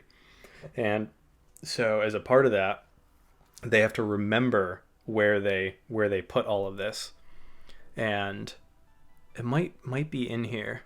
I'm sorry, this is getting more detail, but anyway, they can hide thousands of individual pieces of food, nuts and other stuff, and they'll be able to find them again. So if you ever lose your car in a parking lot, I'm sorry, there's a bird that's like a crow. It's related to a crow and a jay that could probably have done that. So yeah, I don't remember who asked that, but yeah, these are smart birds. Let's see what other. Oh yeah, the trying to remember. I think, is that the command? Yeah. So exclamation point bird info. Someone asked more about learning about bird stuff. So if you want to get started with learning more about bird things, there's free resources. Merlin is a really nice one. eBird is another thing. Painted buntings, white-tailed eagle. Oh yeah, these are all cool birds. Let's pull these up further. Other people haven't seen them.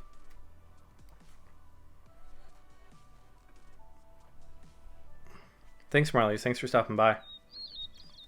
So painted bunting. I actually saw 4 painted buntings today, just before starting stream. I was telling stream earlier, I raced back just to start this. I got back 2 minutes before stream, so I'm like sweaty and in a t-shirt. But these birds are amazing. Although actually, I'd be curious here. I think these birds are beautiful. I think they're just like so stunning. Such an incredible combination of colors. Oh, you saw them today too, Pinky Blue. Very cool. Has anybody else ever seen this bird? Oh, I think they're stunning, but I have people. I know people that think that the colors are too much. They think that they're clashing. And I think that those people need to appreciate the finer things in life, personally. But I think they're fantastic. Painted bunting is a really beautiful bird. Yeah, so where do you find them? You see them, let's pull up the map. So this is all the places that they occur. So the darker the purple, the higher the kind of percentage chance of seeing them. So in the summer, they're really in Texas through the southeastern U.S. mostly. And then rarely will turn up other places. And then in winter, they go down through Central America. Yeah, Brindy, I agree. They're gorgeous. Yeah, they clash in like a good way, you know? It's like good style, you know? You don't want to just have everything be like, okay, great, you match. You want to. These are like the trendsetters. These are the birds that really they make it happen, you know? They change the conversation. First painted buntings in Costa Rica in December. Very nice. What else did folks ask? Do I like parrots? Parrots are cool. I don't like love parrots as much, or like compared to. They're great. They're not like my favorite thing ever. But there's some really cool parrots in the world. Like, let's look at palm cockatoo. This is an incredible parrot. So these things are gigantic. I don't know if there's a picture of one next to people, but these occur in Australia and New Guinea, and they're just amazing. They're just absolutely huge. Oh yeah, night parrot is a very cool one. That'd be a fun story to talk about. So this bird is a really cool bird. So these, I believe, are basically the only photos of it in existence. I think there's a few more now. But this bird was an unbelievable. Let's look at the full story here. I think it's in here. So night parrot. It sounds like it's made up. Thanks for stopping by, Bob. So hopefully it has the story here. Yeah. So basically it was collected in the 1870s. So people 150 years ago had kind of observed this. Then it was considered extinct because nobody saw it for a long time. Then it was reported 7 times kind of in the 90s, and then they found a road-killed individual, and then found another dead one in 2006, 3 birds in 2005. So like it's almost like this is like the Bigfoot of parrots. And then someone photographed one for the first time ever in 2013. And then 2015 they were radio tracked, and now they kind of know where it is, but they're nocturnal, as with the name night parrot.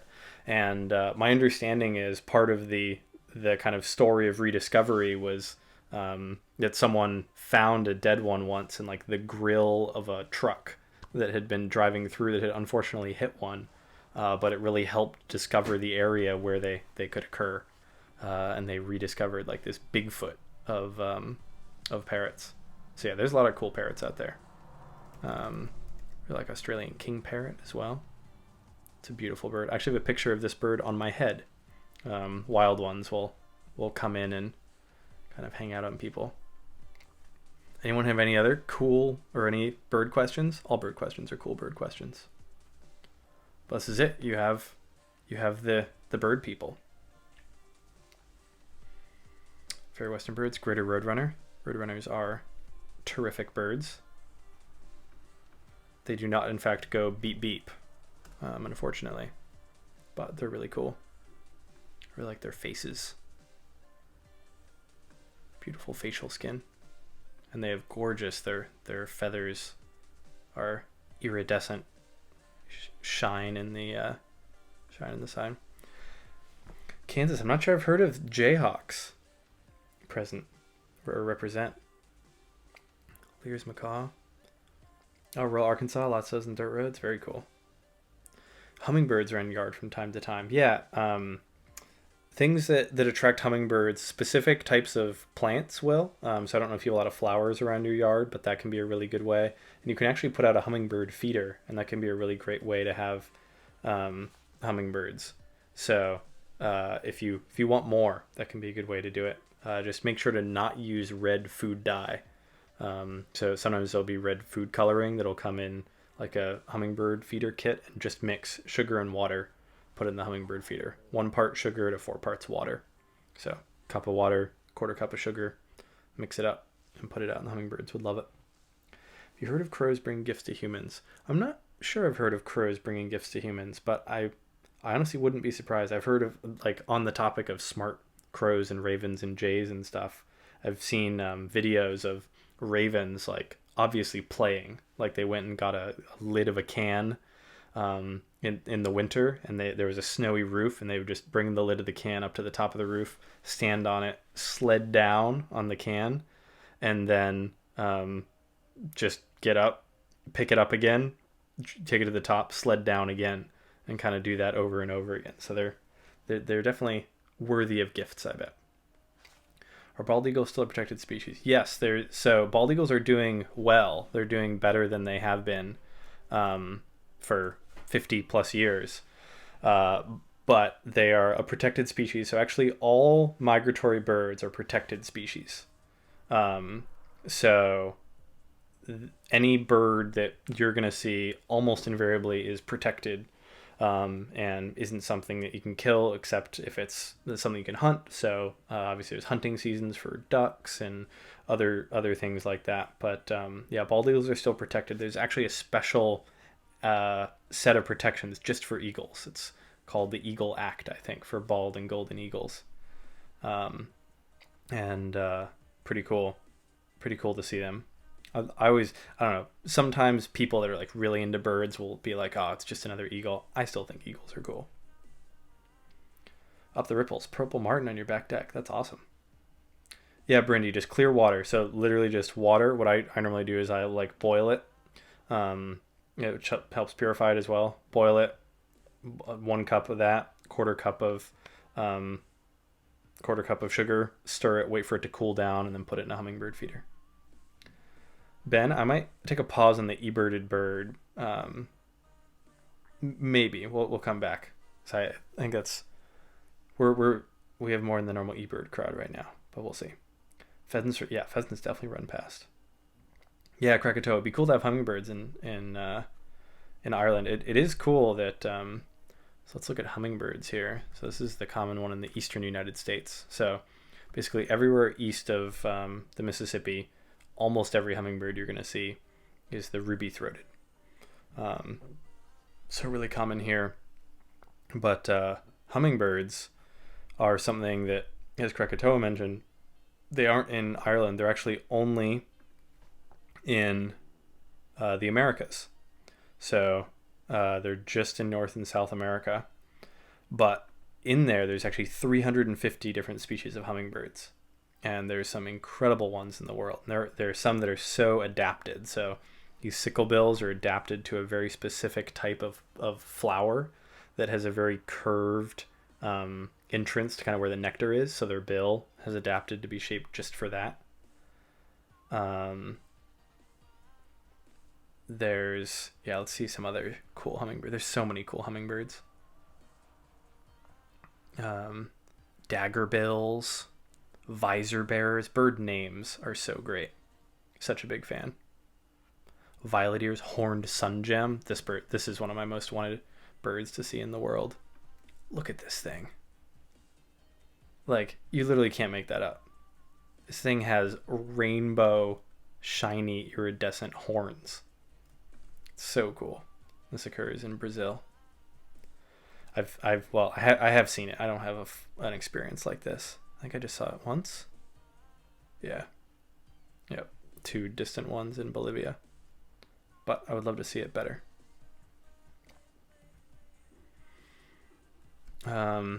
Question about the gear. Thanks, Seth, for the gear shortcut. 7 cents. This my day job is working with birds, so I feel very fortunate to be able to do that.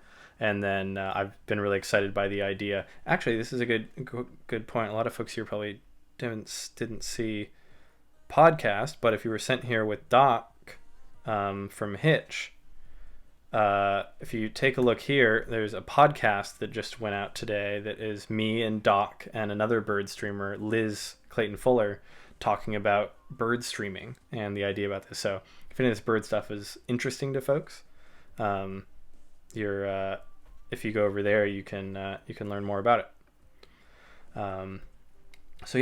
Do this for fun. But everything else. Have you ever seen anything on the golden-tailed sapphire? I have seen golden-tailed sapphire. Losing track of my tabs here. Let's open another one.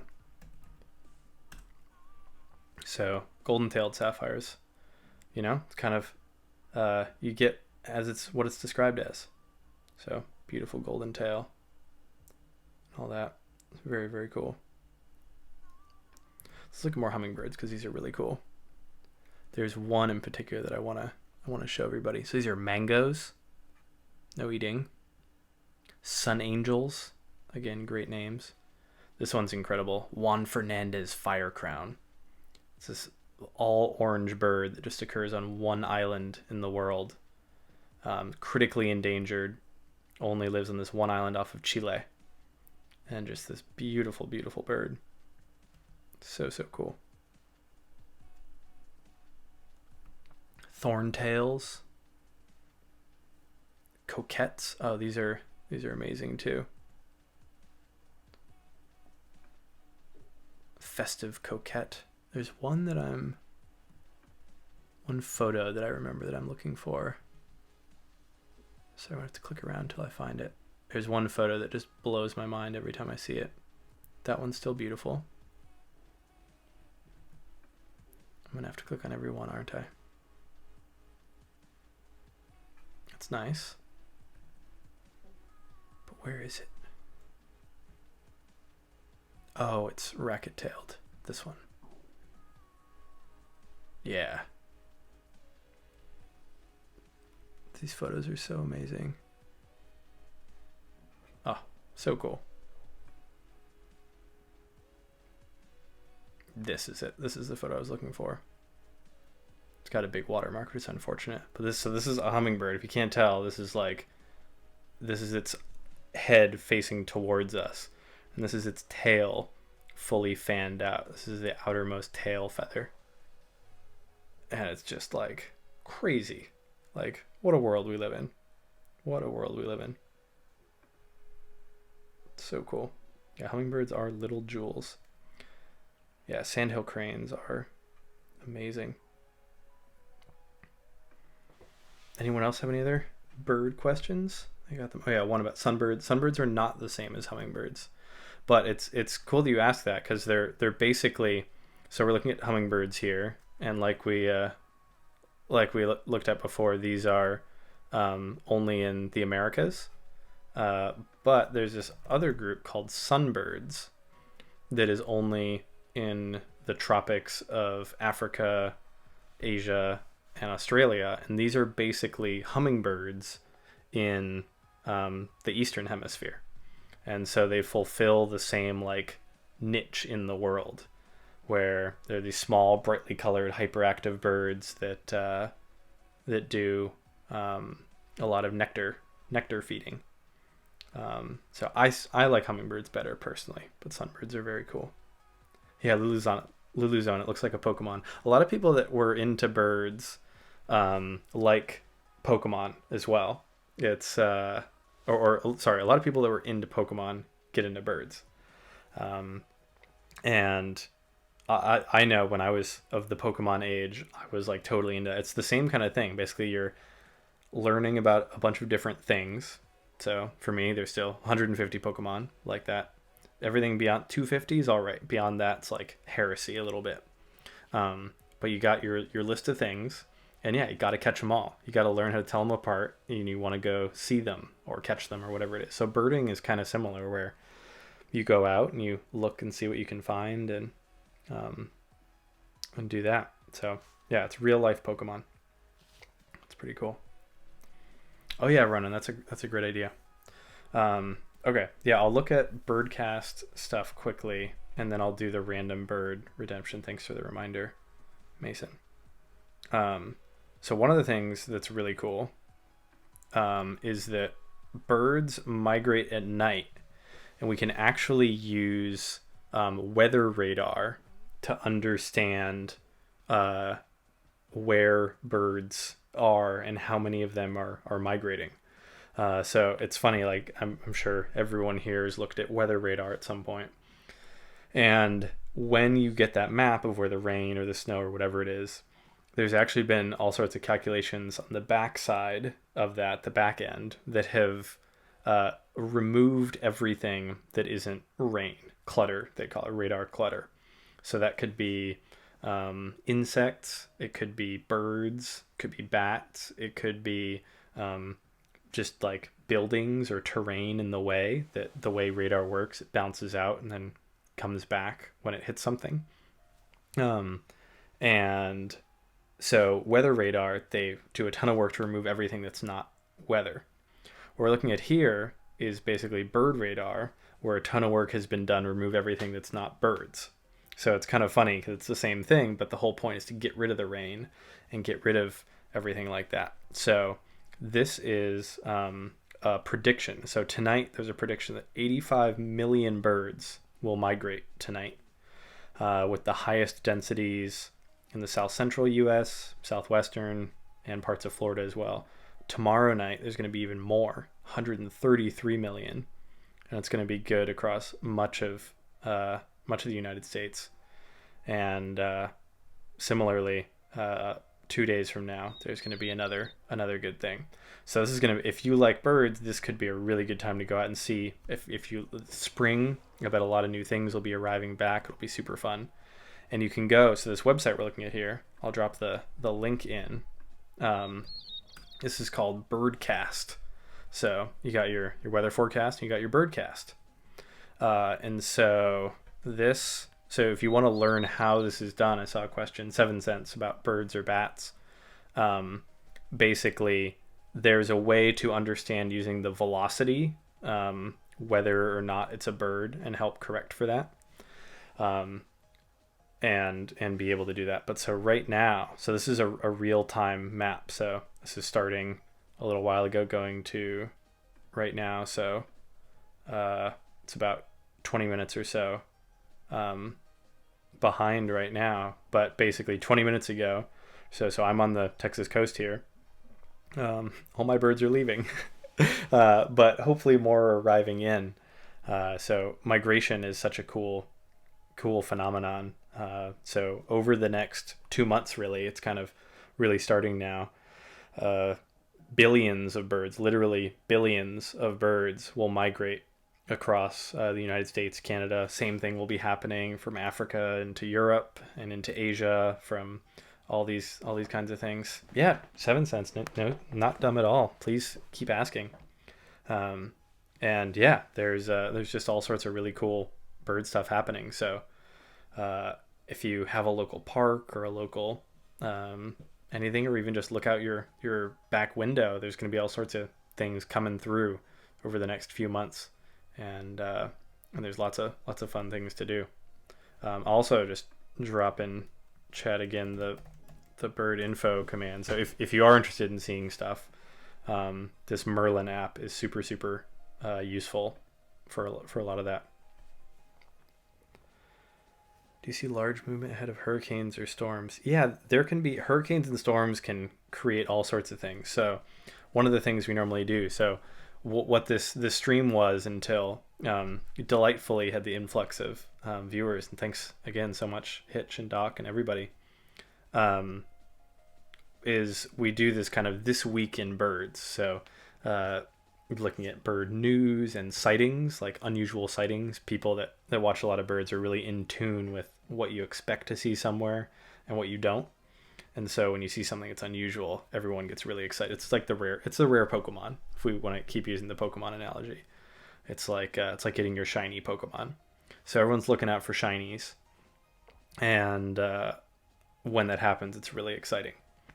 And yeah. Oh, Becca, thank you so much. I'm glad you excited, or glad it's fun, and yeah, bird watching your backyard's a great thing to do.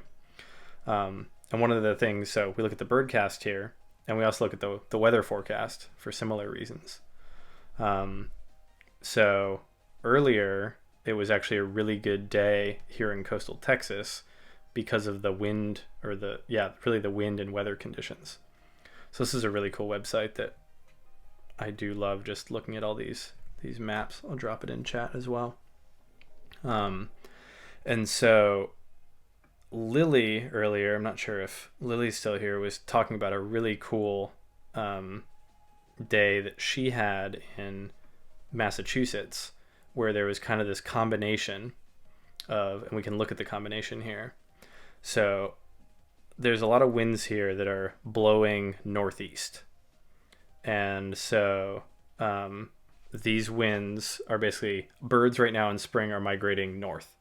And so they want to fly north as fast as they can most of the time. And that's easiest to do if you have a wind behind you. Because if you're flying 50 miles an hour and the wind's at 20 miles an hour, you're only going forward at 30.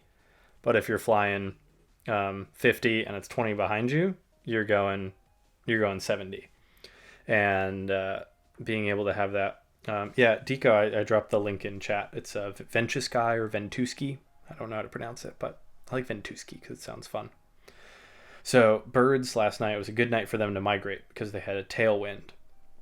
So let's actually go back earlier. So here's like late last night where birds were migrating.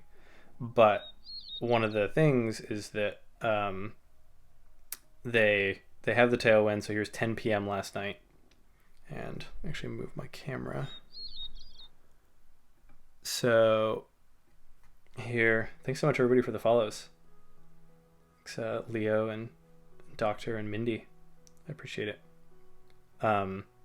So here we got a bunch of tailwinds. All these birds are migrating, but then they maybe fly a little bit too far, or they fly into some rain. And when they do that, thanks Rosalind for stopping by. Then they want to stop flying because they don't want to fly into rain, basically. So then they'll stop and kind of stop flying. And so I think I still have it open here. Yeah. So this is today's birding from Lily UMTBN here in chat, who she went out today and saw incredible number of birds. So northern flickers, some of you might have seen before, this woodpecker that you see on the ground sometimes.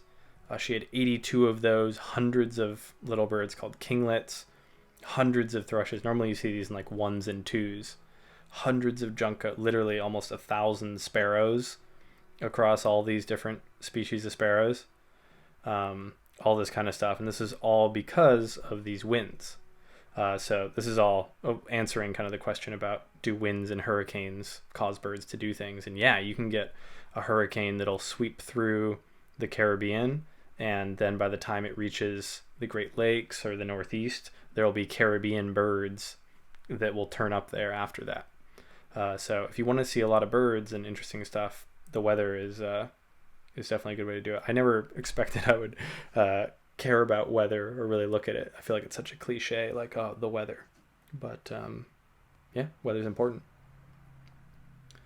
And Mason, I haven't forgotten about your random bird thing. Don't worry. Some other good questions. Okay, there was one I did want to answer. Are birds a good indication of the changing climate? This is so great that all you folks here, because we've talked about a bunch of these things today. Even birds are an incredible indicator of changing climate. Canary in the coal mine is something that y'all might have heard of before, and we were actually looking at this really cool article earlier, talking exactly about how birds are kind of showing us what climate change is happening and what all those things are. So I just dropped that link in chat, and if you're curious about this idea or anything more, please give it a read. And this author writes really well, so pretty cool stuff. Cool. So okay, we looked at all those. So many birds. Does anybody actually here? This would be a fun poll. I'm gonna do a poll of how many birds, how many different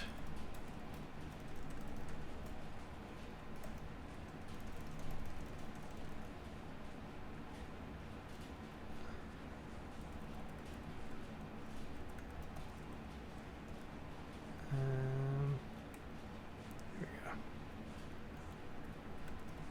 I'm gonna do how many different species of birds do you think there are?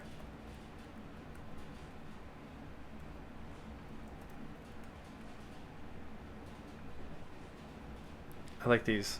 I like the polls. I'm just curious here because we have a broad group, and this is kind of a fun. We've looked at a bunch of different kinds of birds, and it's kind of a good excuse for that. On the planet, yeah. How many different species of birds on the planet? Getting a lot of early birds this year. Oh, that's interesting, Ronan. So yeah, we were talking earlier about how a lot of things are actually later this year. Bay-breasted warbird in Cincinnati. Wild monk parakeets in coastal Connecticut. Yeah, that's very cool. It's a bird that was put there by people.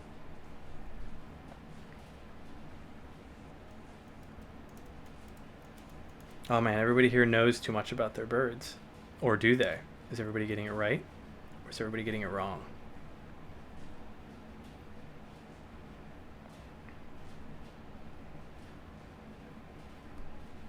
I like polls. Need to get into doing more predictions. Get people to gamble their chattel points. Yep, so the 21 folks who said 10,000 plus, you are right. There's kind of different lists. Different people consider things differently, but everyone's in agreement that there's about, I think we can go back to everything here. Yeah, so 10,854 species according to the classification used by this. So almost 11,000 species of birds in the world of so many different kinds and fun flavors and things. It's super cool. So thanks for stopping by and checking some of them out. Okay, so I'm going to get to channel point redemption from a little while ago of look at a random bird, which is kind of fun. So the websites that we're looking at today, almost everything we're looking at here is on eBird, website that has a ton of information, photos, pretty much everything that you'd want to learn about birds. One of the things that's kind of fun is you can, if you want to learn about a random bird, and I have some friends who have this set to their homepage in their browser, which is pretty fun. Is you just hit surprise me, and it gives you one of those random 10,824 birds, and that's one of the channel point redemptions that we'll just learn about whatever that is.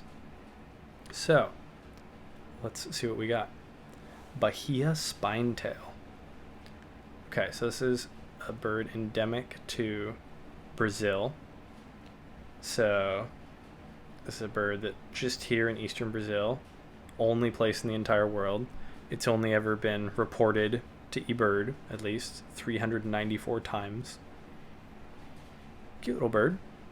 So this is a spinetail, is this group of tropical birds. That's a fun little face. That has a lot of different species, and this one is quite rare. They're pretty cool. There's actually a lot of species here that are just along eastern Brazil. So there used to be a lot of forest that went along the coast here, but now there's just a few patches left. And so this is one of the birds that is just here in a few of these forest patches that are left, and really just this one now. Like this whole bird is basically just around this one town, really. It looks like, and maybe a few others, but yeah, pretty rare bird. I haven't seen it, but it'd be fun to see someday. I would love to go birding in Brazil. Thanks for the redemption. Astrid, you have an owl in front of your window for a few years. That's awesome. Yeah, owls are really cool.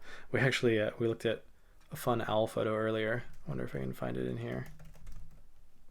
Yeah, this is pretty great.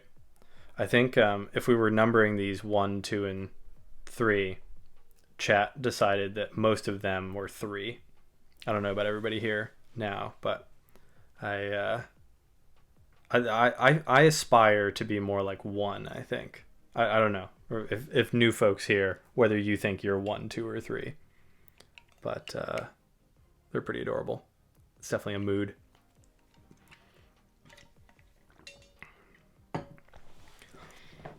Anyone else have any other bird questions before we return to more of the regularly scheduled programming?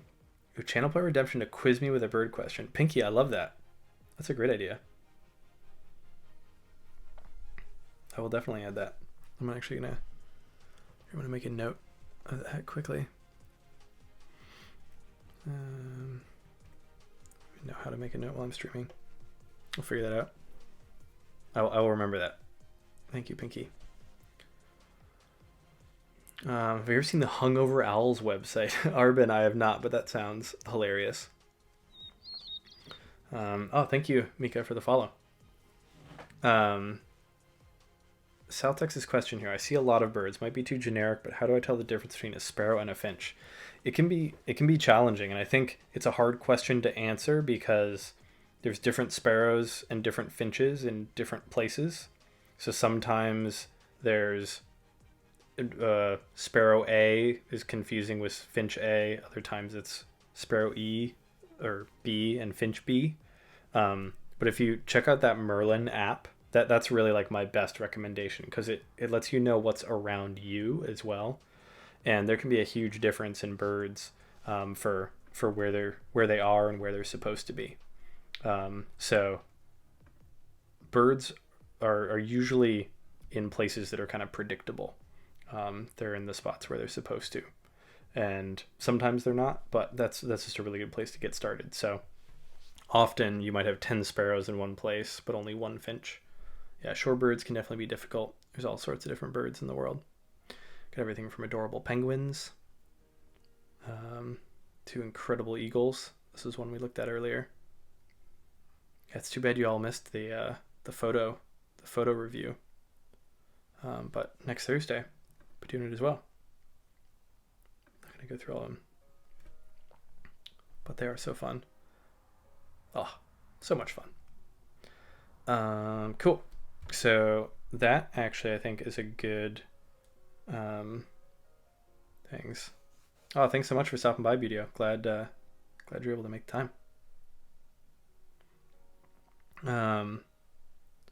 Yeah, so let's go back. So we were just talking about how birds are often where they're supposed to be, and I actually just realized when you first rated me, I was just on a random page in Italian, which is probably like the most esoteric web page I've been on the whole time that I've been streaming.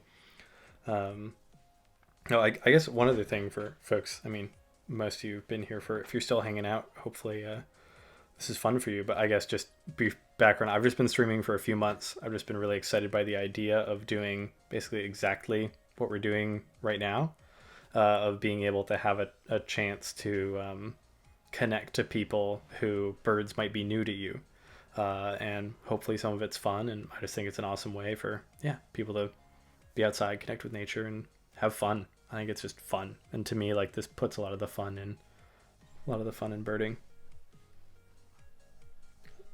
Thanks for the link, Arbin. I'm gonna go full cam when I click that, just in case. Make sure it's TOS. Okay, that's pretty great. This person should submit, or the person with the trio before those three owls should submit that to this. Man, Tumblr. I don't even know if I've known Tumblr exists. I don't even know if I've been on Tumblr before. 2012.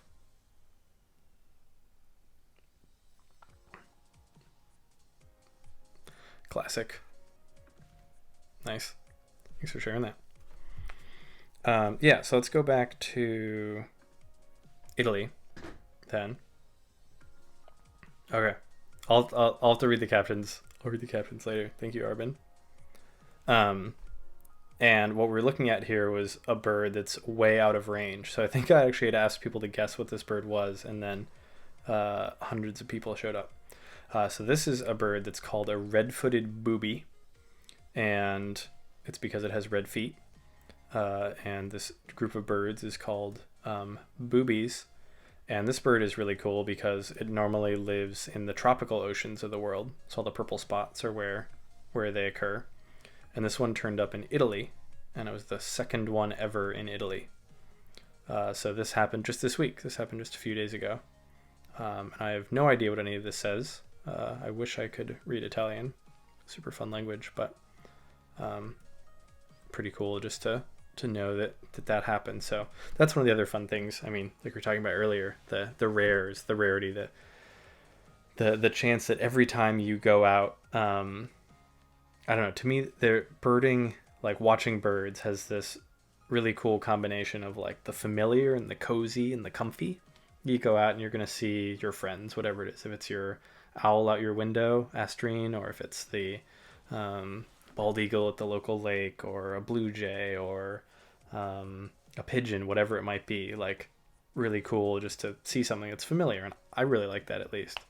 And then there's also the chance, depending where you are, to see almost anything. Like there are things that could turn up almost anywhere in the world, any day, any time. And it's just, I don't know, it's so exciting. It's like this real life scavenger hunt that's totally unpredictable, and it's really fun. So it's a cool thing. Yeah, pizza, well-known species for riding on ships. So it likely picked up on some ship here and turned up there. 7 cents, blue or red-footed. Yeah, so there's even more. So there's blue-footed, red-footed. Let's go. Oh, Astrine, thank you for the follow. So these are all the species. So boobies and gannets might be another bird that some folks may have heard of. And blue-footed booby is the classic one from I don't know, Planet Earth and Life of Birds and anything like that. If you've seen like nature documentaries, that's the one in the Galapagos that does this with its hands. I think. Actually, don't have them here. I have a pair of Patagonia, actually, swim trunks that have blue-footed boobies on them, which are awesome. Would highly recommend. Yeah, it's a really cool bird, Pinky. Would recommend. Yeah, blue jays and cardinals can be they can definitely be aggressive at feeders. They're definitely dominant birds. Egyptian vulture in Ireland, Kraka. That's cool. Yeah, Leviathan, that's a great question. Does it mean that it has a low chance of survival if it's found far from its normal areas? Um, it almost certainly has a lower chance of survival, but it's not impossible. So one of the main, so there's been a lot of thought and research that's been done on birds that turn up where they're not, because it's exciting when people find them. And one of the thoughts of what causes it is basically people. Oh, thank you, Flizer, for the follow. Birds that turn up other places are kind of potentially like colonizing or trying to find new ground for the species. So if they go somewhere and it's a place where they could actually live, like as a species, maybe that's something that maybe one turns up there, but they do survive and they go back to the main area of the species, and then maybe two go in the future. So that's happened with some birds. So there's a bird called Rufous hummingbird that really pretty bird, occurs mostly in the western US.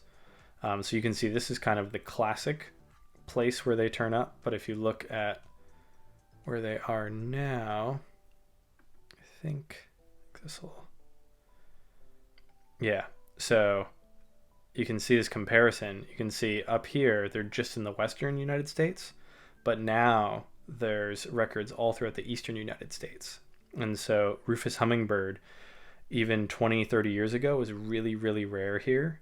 And now, like in Louisiana in winter, you can see lots of Rufous hummingbirds. So like for this species, a few turned up. Some of them probably didn't make it back, but they've kind of colonized over time. So it depends on the individual, depends on the species, but some of them will unfortunately probably not make it. But it doesn't mean that they necessarily won't. Cool birds. Yeah, so red-footed booby in Italy was one of the big rare bird news this week. This is another cool one. Oh, my internet connection was restored. Wonderful. So this is a bird. I love one-word bird names. This is called the bateleur. And so this bird is this really, really cool eagle from Africa. Look at the shape. This is the natural shape of this bird. There's nothing wrong with this. This is how the feathers are supposed to look. It has a tail that's like shorter than its feet. It has this really weird long outer wings. And then this thick chunky body. And yeah, stubby tail. And so these birds are throughout Africa, south of the Sahara. They're so weird. That's an awesome photo. They're also apparently upside down sometimes, which is awesome. Yeah, Leviathan, no problem. So there's all these random cool things. And so yeah, they're normally here in sub-Saharan Africa, but this week, so I've gotten away from it. There's one in Turkey. So turned up right here, northernmost city in Turkey. Second record for Turkey. Thanks, Runner, for stopping by. I appreciate it. We got another redeem. Learn about a random bird. Yeah, so bateleur was cool. So that in Turkey, second ever, was one of the cool bird news things for the week. Let's do our random bird now.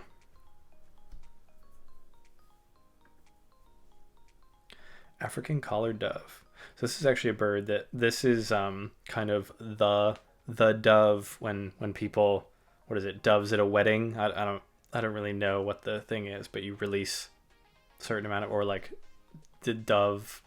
If you think like doves, this is one of the ones. Or I'm sorry, African collared. No, this is different. I'm rethinking this with confusing this with another one. My apologies. Yeah, so African collared dove and African turtle dove is the one that is very similar, that is kind of a different version of Eurasian collared dove. So this is a bird. There's a bunch of doves that look really similar like this, which is why I was confused. But it's a bird that occurs throughout Arabia and down sub-Saharan Africa. It's turned up in Spain and Bulgaria before, actually. That's really cool. There we go. I think I am right. Anyway. Yeah, thanks Rob Holy for stopping by. Appreciate it. But yeah, these doves are kind of cool. I like the little ring on the neck.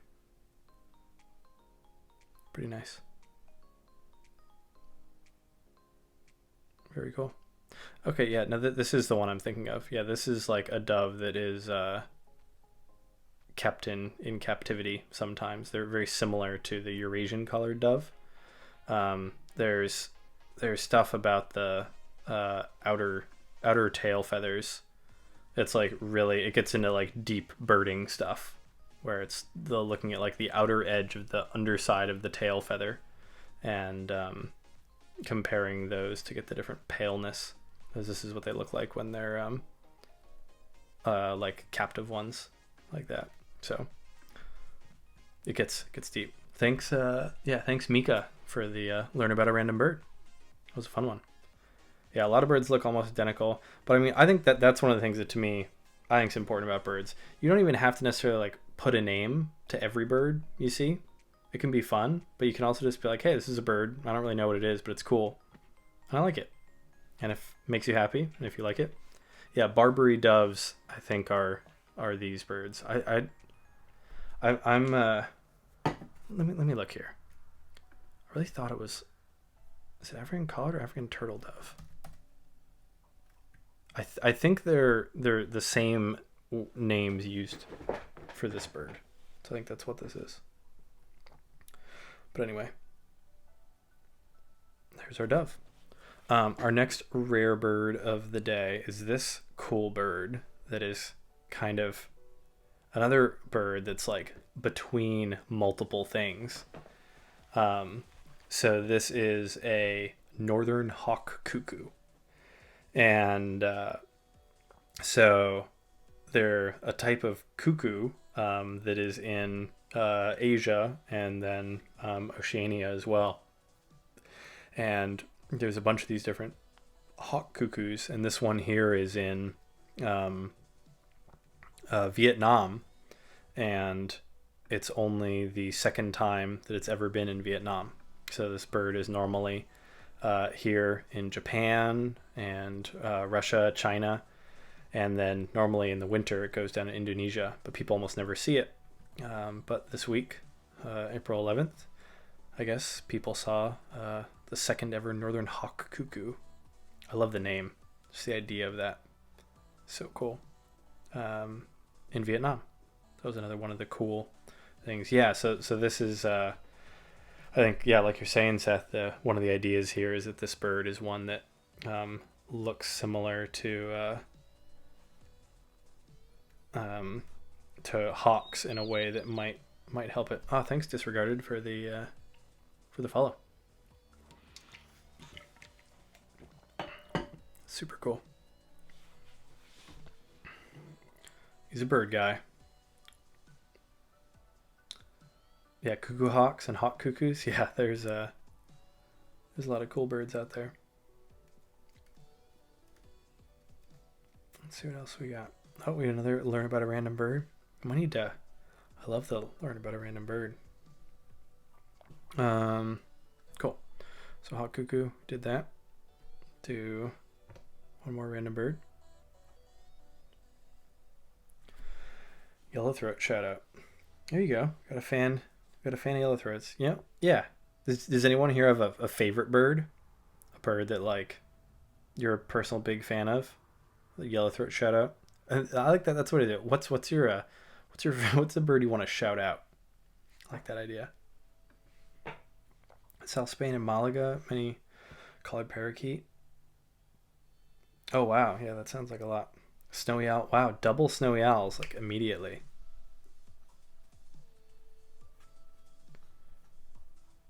California quail. California burbs. You're so predictable. So predictable. Towhee. Eastern towhee. Nice. Let's go Arctic tern. Kiwi Q. Is there another name for that bird, Mason? Crow. That's awesome. Leslie bunting. Western meadowlark. They're awesome. I should have done this right after this bird so we can look at. Okay, this is our random bird, but let's look at everyone's favorite birds real quick, because if you like it, chances are other people will too. So Arctic tern. This is a super cool bird.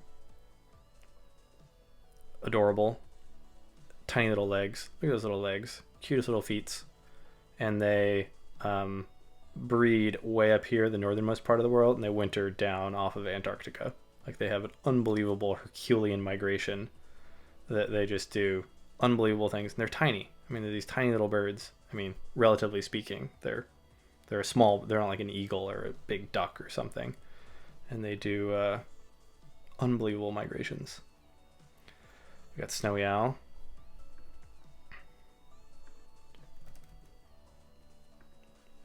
It's hard to go wrong with snowy owl. So one of the things that's cool that I really like is adult male snowy owls are almost all pure white, and then you go all the way through to the youngest female ones are very heavily barred below. But they all have those incredible eyes. Ah, so cool. Okay, there's Eastern towhee. Adorable, cute. It's actually kind of sparrow. It's a big old sparrow. They're really cute. And the ones in the northeastern U.S. have red eyes, and the one in the southeastern U.S. have white eyes that are very striking. Okay, let's see what else we got. So yeah, gotta make sure get California quail. California burbs. Adorable. Little pom-pom. Pom-pom on the face. Beautiful scaling below. It's like they have like natural chainmail. It's pretty amazing. Beautiful birds. Okay, so we got California quail. Eastern towhee. QQ. Is that in here? No, I think Maui parrotbill. Critically endangered bird. They have these very, very uniquely adapted beaks that just do one thing. Very cool.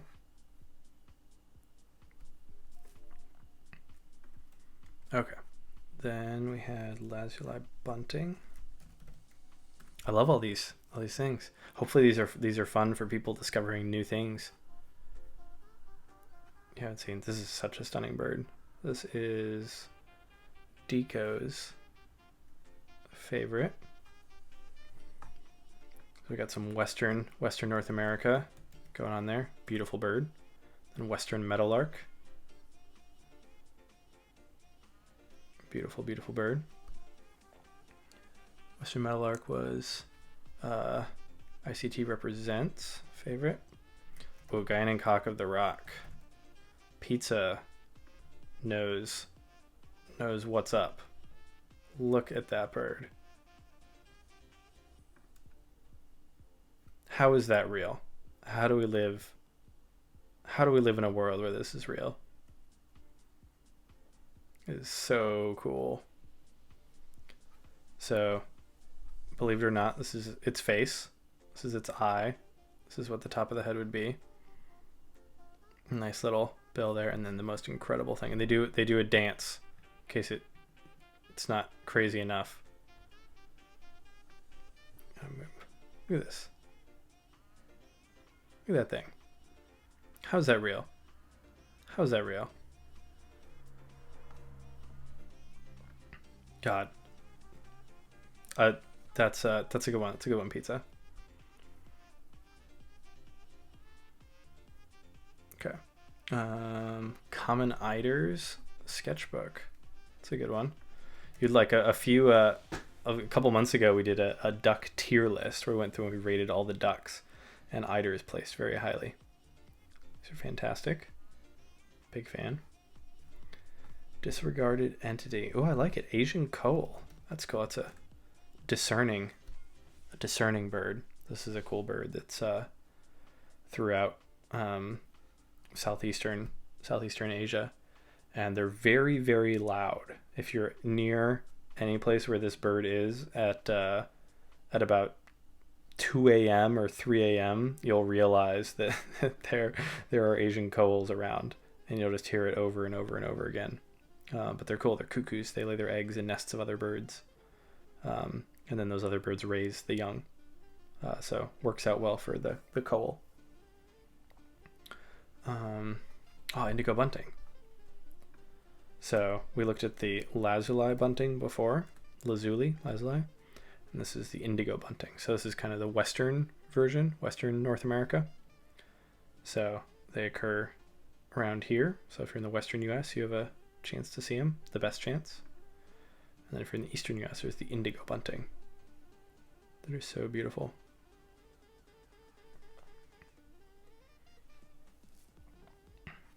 Okay, what else we got? Behind in the chat here. Fun problem to have. Brush finches are awesome. I don't have a species to assess, so I can't do it. Pileated woodpecker.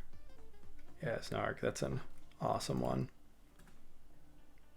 Has anyone ever seen this bird? North America? Look at that. That is so cool. So this, for folks who haven't seen this or who aren't familiar with this, is the size of a crow. They're incredible. 7 cents. Female snowy owls, they will always be more patterned, or generally be more patterned than males, but they do get paler as they age. So older females will be paler than younger ones. We had a killdeer for a favorite bird. Nice, I like that. There's always a special place in my heart for any bird that just has a one word name. Plus, killdeer chicks, adorable. Cotton balls on stilts, fantastic. I'm a fan. Really nice red eye ring too, another loud one. Oh, I got a black-capped chickadee, favorite as well. If you have a bird feeder in much of North America, you'll be familiar with this. Cutie pie.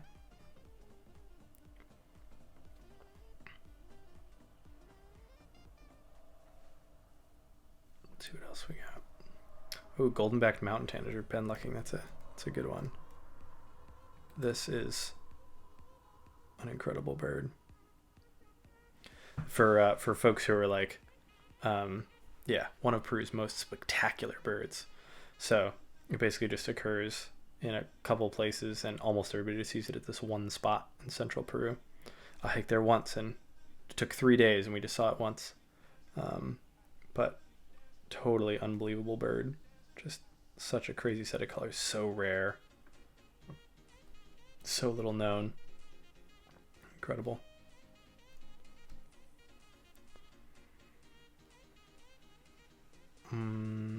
Purple sandpiper, pretty epic. Ooh, I like it, Rox Wilson. So this is a bird that you might be asking, where's the purple? And you'd be justified in doing that. But so this is a sandpiper. It's pretty cool. It's one of the northernmost birds in the world. To be honest, it goes up really, really far north, way north of where there are trees in the summer, and then in the winter you can see it in northern Europe and kind of the northeastern U.S. And if you really want to believe,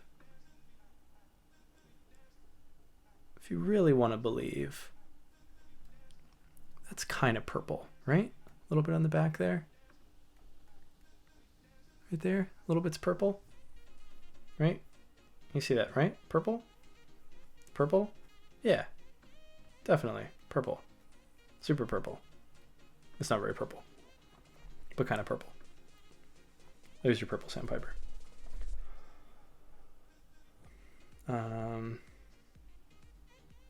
Oh, Hitch had a pileated on stream today. That's super cool. That's awesome. Okay, what else do we got?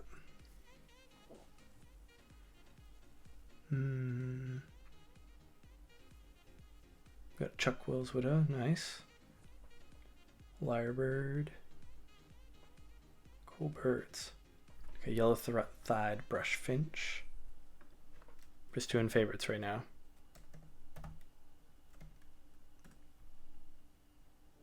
Oh, it's kind of a fun look. I've forgotten exactly how they looked. Those are cool. Nice smoky color scheme with that little pop of the yellow. Oh yeah. Okay, Costas. I like that. Costas hummingbird, then I'll do lyrebird. I think we're good on the common birds. So this is one of the desert southwest hummingbirds. It goes a little bit further north, but really likes the desert. And such a beautiful purple. Super cool. Okay, and then lyrebird. So there's actually two kinds of lyrebirds. The one that everybody knows is superb lyrebird, which is an amazing bird. Mimics everything, anything and everything. An incredible tail. So this is from southeastern Australia. And if you've never seen any of the David Attenborough Planet Earthy things around that, please do. It's really cool. There's another kind of lyrebird, actually, Alberts, that isn't as spectacular. It's really, really, really annoying to find.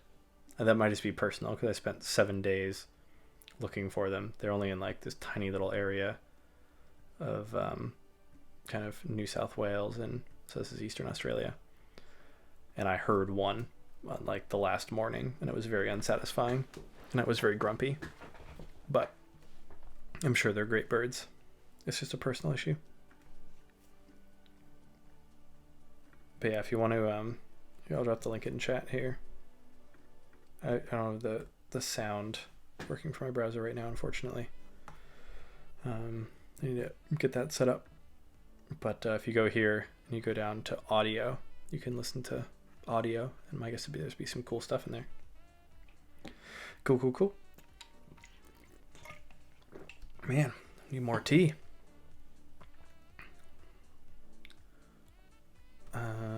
Cool. Okay. I think that's all for the favorite birds. I had to redeem. This was the random bird before I did the favorite birds thing, and this is kind of cool. This is a weaver that's actually pretty famous to some degree, in that it's they build these big nests. Let's see if I can find it. Oops, I don't know how many photos are.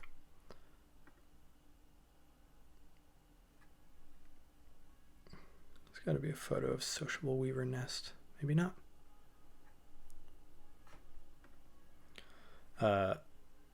And they built, yeah, here we go. Check this out. Is this a bird nest or what? So that they nest in these massive colonies, and that there will be hundreds and hundreds of birds nesting in this one like mega nest, and they'll all build it together. And it's pretty crazy. So crazy world out there.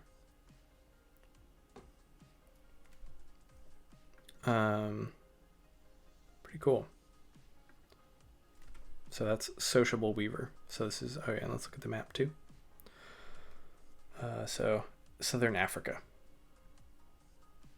So really cool. Good spot to find cobras. Oh, really, Pizza? Around sociable weaver nests? Or under them? Or? Oh, thanks so much, Bears, for the follow.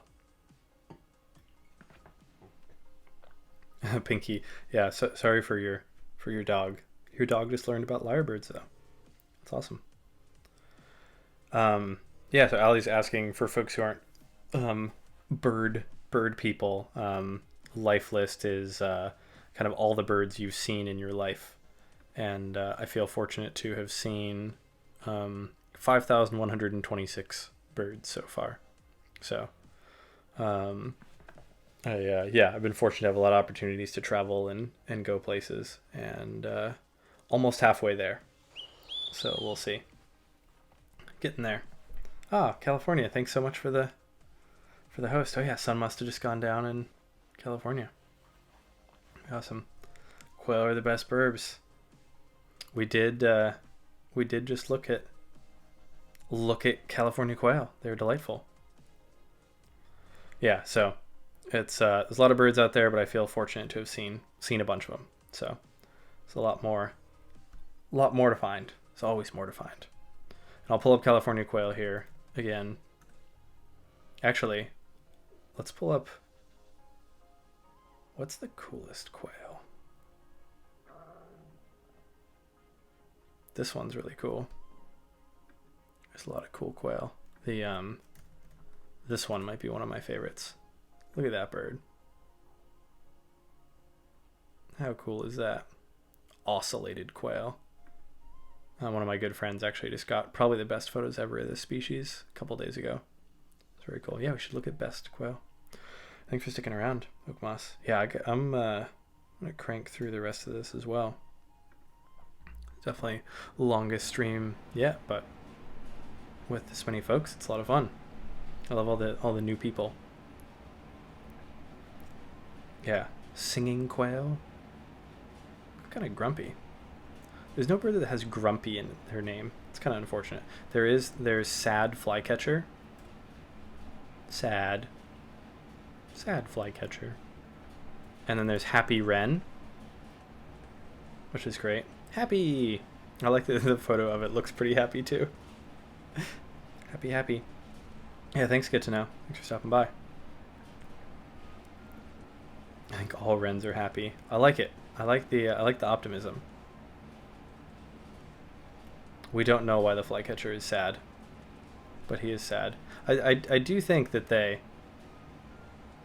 it feels almost as though they did pick photos for this. That this one does look a little bit. I don't know. Is it just me? This one looks a little bit sad to me.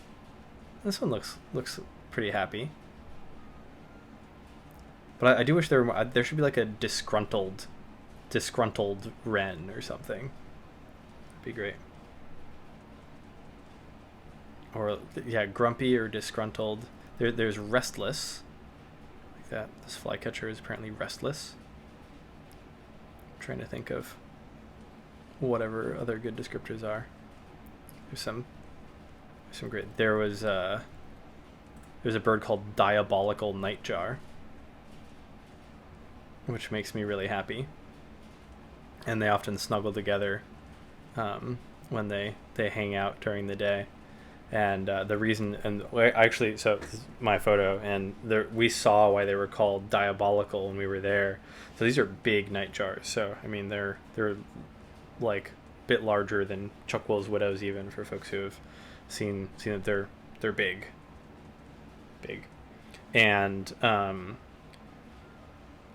we like came around a corner, and there was one there that we didn't realize, and it lifted up off the ground and hovered like in front of us, like at mid-level, opened its mouth like this and hissed like this loud, terrifying hiss. And it was like a moment of actual fear. I was like, this bird is truly diabolical. We backed off. we let it be itself. But my assumption would be that's why they were called that. I've never had that experience with any other nitro. Every other one's just like flown away. This one literally hovered and like hissed, and it was terrifying. So we'll see how that goes. Okay, I think. 1 sec. So we're entering. I've never streamed so long that my AirPods have died before.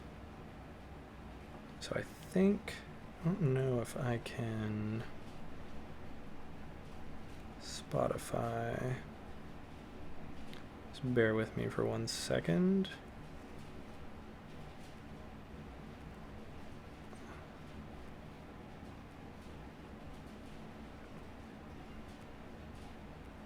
Okay.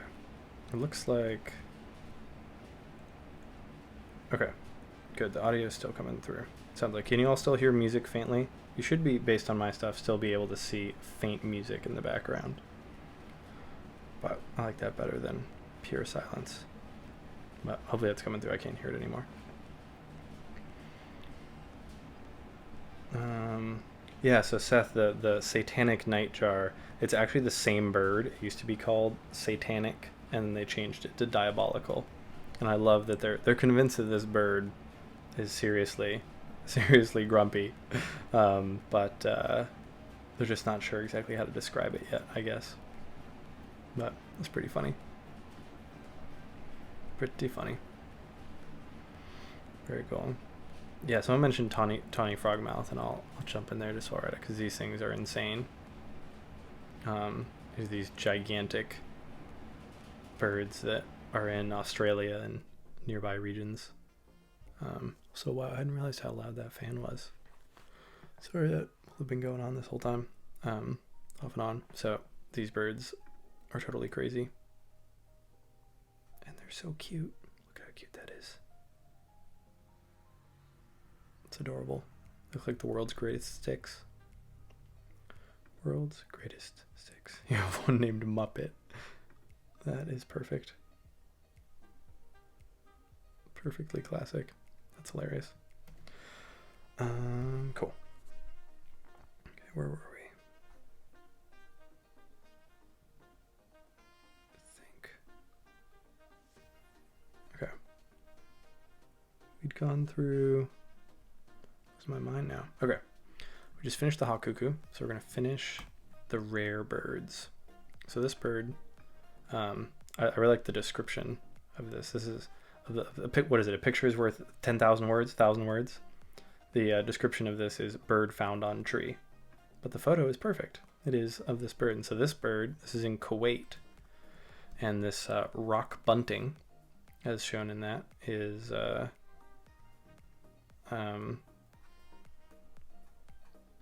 this is the second time I think it's ever been in Kuwait. So it's another one of those examples of like a bird that occurs somewhere, but it just doesn't go outside of where it normally is. So looks pretty unassuming, but this is like finding a unicorn or like Sasquatch, basically. I always just, again, find that so cool out of what we got going on there. So pretty awesome. This is another adorable one. So this is pretty cool. This is a bird called Namakwa dove. And so this cool little dove, and it turned up in Algeria. So normally it's just in sub-Saharan Africa and then Arabia. But we're going to look at Namakwa dove because they are tiny. Let's see if we can find a comparison here. So this is a dove that is the size of a sparrow. Literally the size of a sparrow. They are several inches long. And they are adorable. Hoping there will be one here as a comparison. Maybe not. Regardless, they're so cute. So like this bird is like this big, like super, super tiny. And it turned up in Algeria. That's not where it should be. Yeah, Ellie, that's a cool question. Like, ever think about the people who did not know about rare birds and possibly see one is so exceptionally rare? Yeah, that happens sometimes. So I mean, people have reported really, really rare things without knowing it.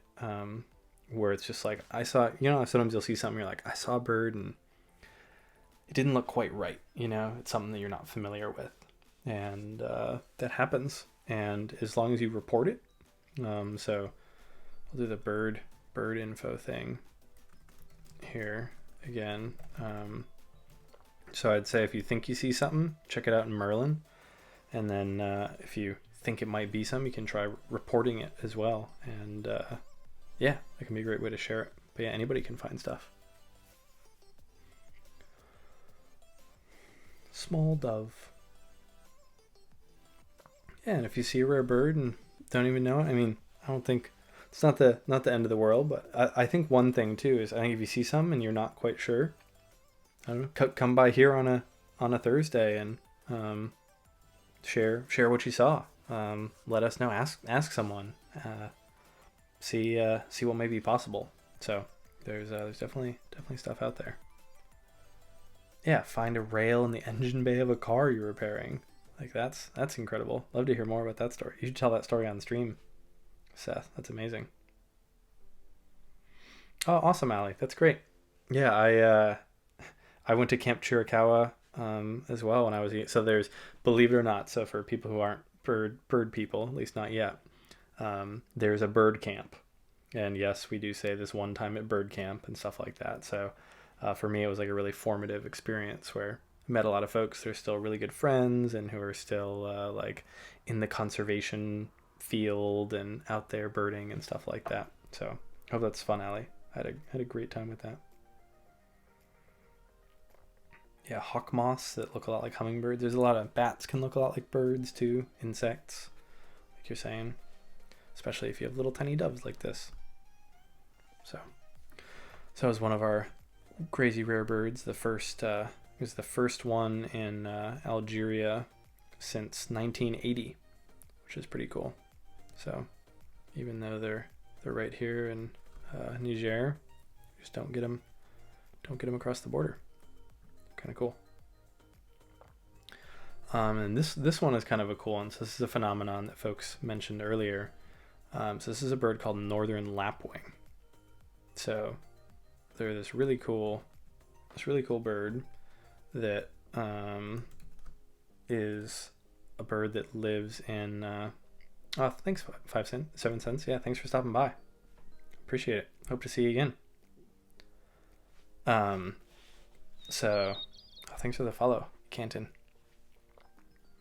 So this bird, the lapwing, is this super cool. It's a shiny bird, a shorebird. It's a type of plover. It's got a punk rock hairdo. They're amazing. I think they're just super, super cool. And they're very unusual in North America. So you can see here, they're normally in Europe and Asia. But then every now and then they turn up. My internet must have went out for a moment. They turn up here in the northeastern US, and so over the last couple days they've been turning up. So everything that's red is in the last 30 days. Everything that's in the blue is forever in history. And they've been turning up here in Newfoundland. And I think I saw a text from a friend today that there's apparently a bunch more that are turning up in Newfoundland, and that there's all sorts of European birds turning up in Newfoundland right now. That there's northern lapwings, black-tailed godwit. That's another bird from the old world. There were several others too. I don't remember the specifics. So folks in the northeastern U.S. and Canada, keep an eye out for unusual things. Never know what you could see. Yeah, so we got that lapwing, very cool. This is kind of a cool one. So this is a bird called a mottled duck, and just looks kind of like a brown duck, kind of unassuming. And here's where they normally are, down in the southeastern U.S. along the Gulf Coast, and especially Florida, Texas, Louisiana. And then the first one ever in New York, which is crazy given the number of people in New York and the number of people watching birds there. Like, this does not happen. Is I don't know if it's still being seen, but it's in Long Island. And so here's the bird. So it's unique kind of in that it's this dark, like burnt toast kind of color, and then with a buffy kind of face there and a yellow beak.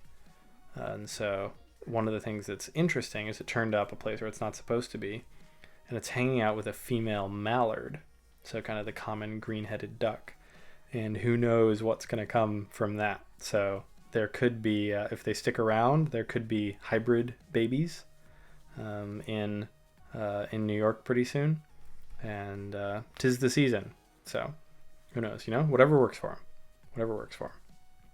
But yeah, mottled duck in New York is a pretty cool one. And then, yeah, actually Ronan was here earlier. I think he said he had to go, but yeah, this is a beautiful bird. And in Kentucky, so this is a a bird. Look at photos of the species first. Unbelievably gorgeous. Just purple, yellow legs, candy corn bill. Just really, really pretty. Purple gallinule. And they're all throughout the Americas turning up. Yeah, this isn't a purple sampler, but this is legit. And oh, you have those in Florida? Yeah, that's super cool. And these birds get around. They've turned up off of Africa, in Europe before, and right now there's one in Kentucky, which is much farther north from where they should be. So that's part of this is all our rare bird news for the week. So that was pretty cool. And I think that was the last bit of rare bird news that I had, at least this week. Has anyone else seen any cool bird spots or bird things this week? I know we've gone over some of them, but any other ones we haven't done? What do we got? Lulu, new here, forgive this has been covered. If you travel the bird, where's the most exotic place you've traveled and did it live up to your expectations?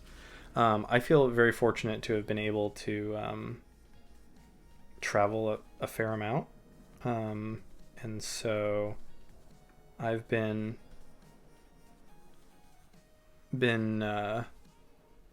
these places so far.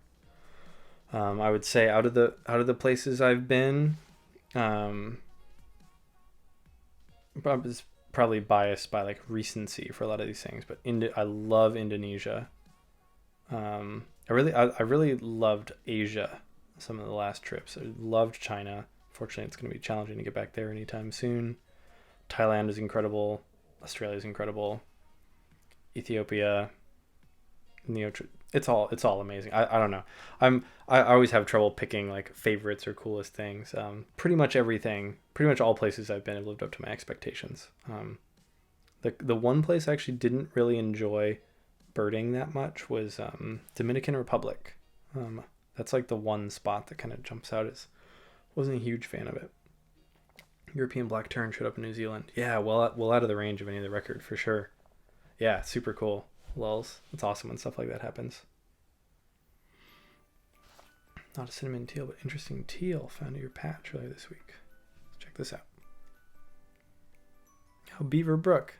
Are you serious? Beaver Brook is literally where I played Frisbee every Wednesday from like 10 to, I don't know, 17. That's so funny.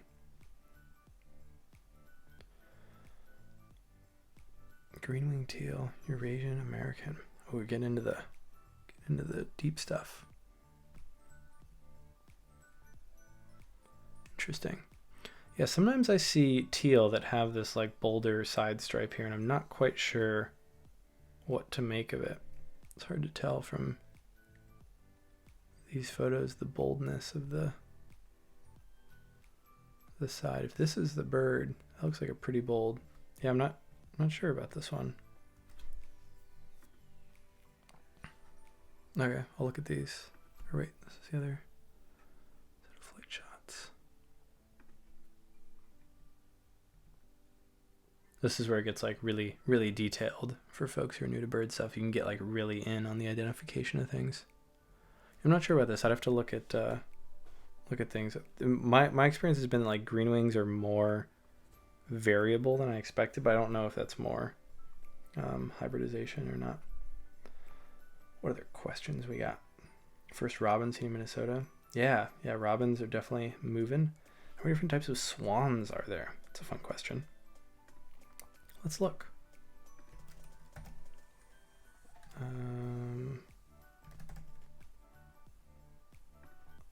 So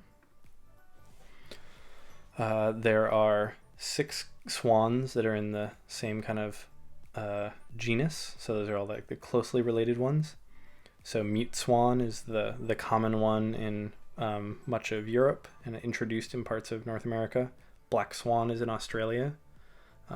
Black-necked and Coscaroba are in southern South America.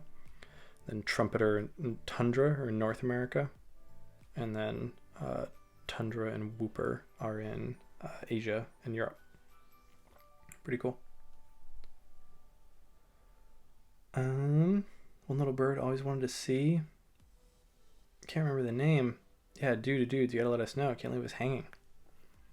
I don't remember how many I got in Costa Rica, Pinky. Couple few hundred. That was one of my first trips. Yeah, first robin is definitely a great sign of spring. Yeah, lulls. We looked at this the Prothonotary Warbler last week here in on stream. It was really cool. Super fun.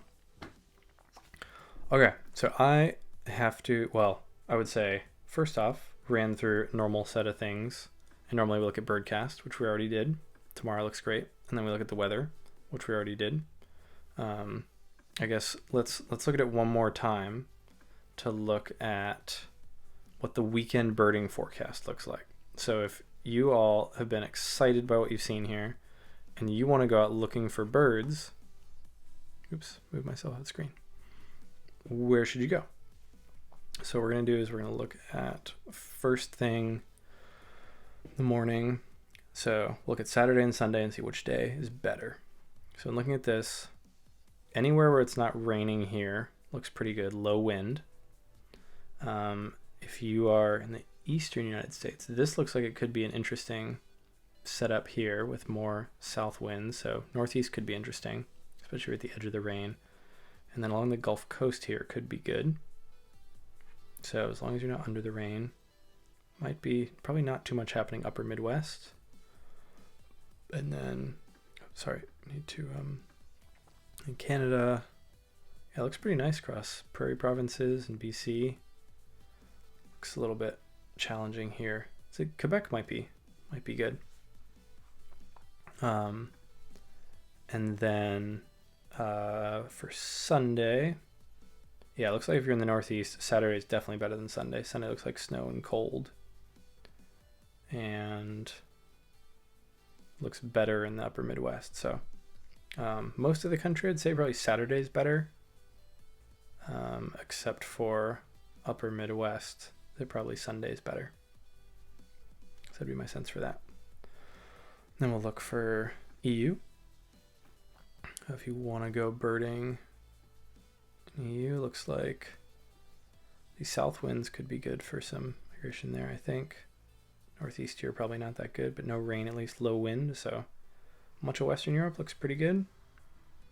Eastern looks a little bit bad. Scandinavia looks pretty good on Saturday. And then Sunday also looks pretty good. Not as good for Ireland and UK. Not as good right there. Oh, you want to link to this, Arbin? Yeah, I'll drop this off. So here's the two links. So here's the weather site that I use. And then, yeah, Seth, thanks for linking Birdcast. So we can look, when we looked before, there were 30 million birds in flight. We looked at this like an hour ago. And let's look at it now. Let's see how many birds in flight there are now. Boom. 20 million more birds have taken off into the air since we've been talking about this. How crazy is that? It's totally crazy.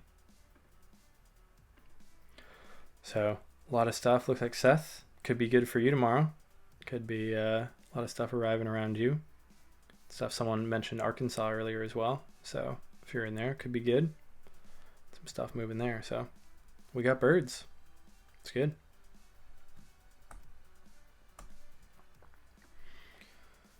Very cool. Well, chat, I think that's probably it for me. But thanks so much everybody who has stopped by and made this a super fun stream. There's my social links as well. Probably most active on Twitter and Instagram, where I post bird things throughout the week. And yeah, I'm gonna put some more stuff up on YouTube as well. So I do kind of what we just did every Thursday, and then I also go out and do birding stuff in the field with cameras, binoculars, looking at birds. Usually try at least once a week. So if that sounds exciting, please consider following the stream. You'll make a duck sing, and you'll get notifications when I go live, because I'm less predictable with the birding live thing since you want it to be good weather. Yeah, please follow the stream if you want those notifications. Consider following there. And yeah, thanks so much everybody for coming by. Thanks again, Hitch and Doc and everyone for the fun chat. Certainly didn't expect this would be the way that the night would go, but that's a good thing. So let me see who else is live to raid. Let me see what we got going on here. Thanks, dude, for the follow. Great. Let's send you over to another person who's been getting started bird streaming. Rob, who is here in chat. So we're gonna raid Songbirder. And please consider going over there, seeing what Rob is doing. Yeah, we can go from there. Thanks again, everybody, so much for stopping by. If you had fun, please consider following, and look forward to seeing you at some point in the future. Hope you're having a good April, and have a great weekend. Thanks so much, and see y'all soon. Cheers.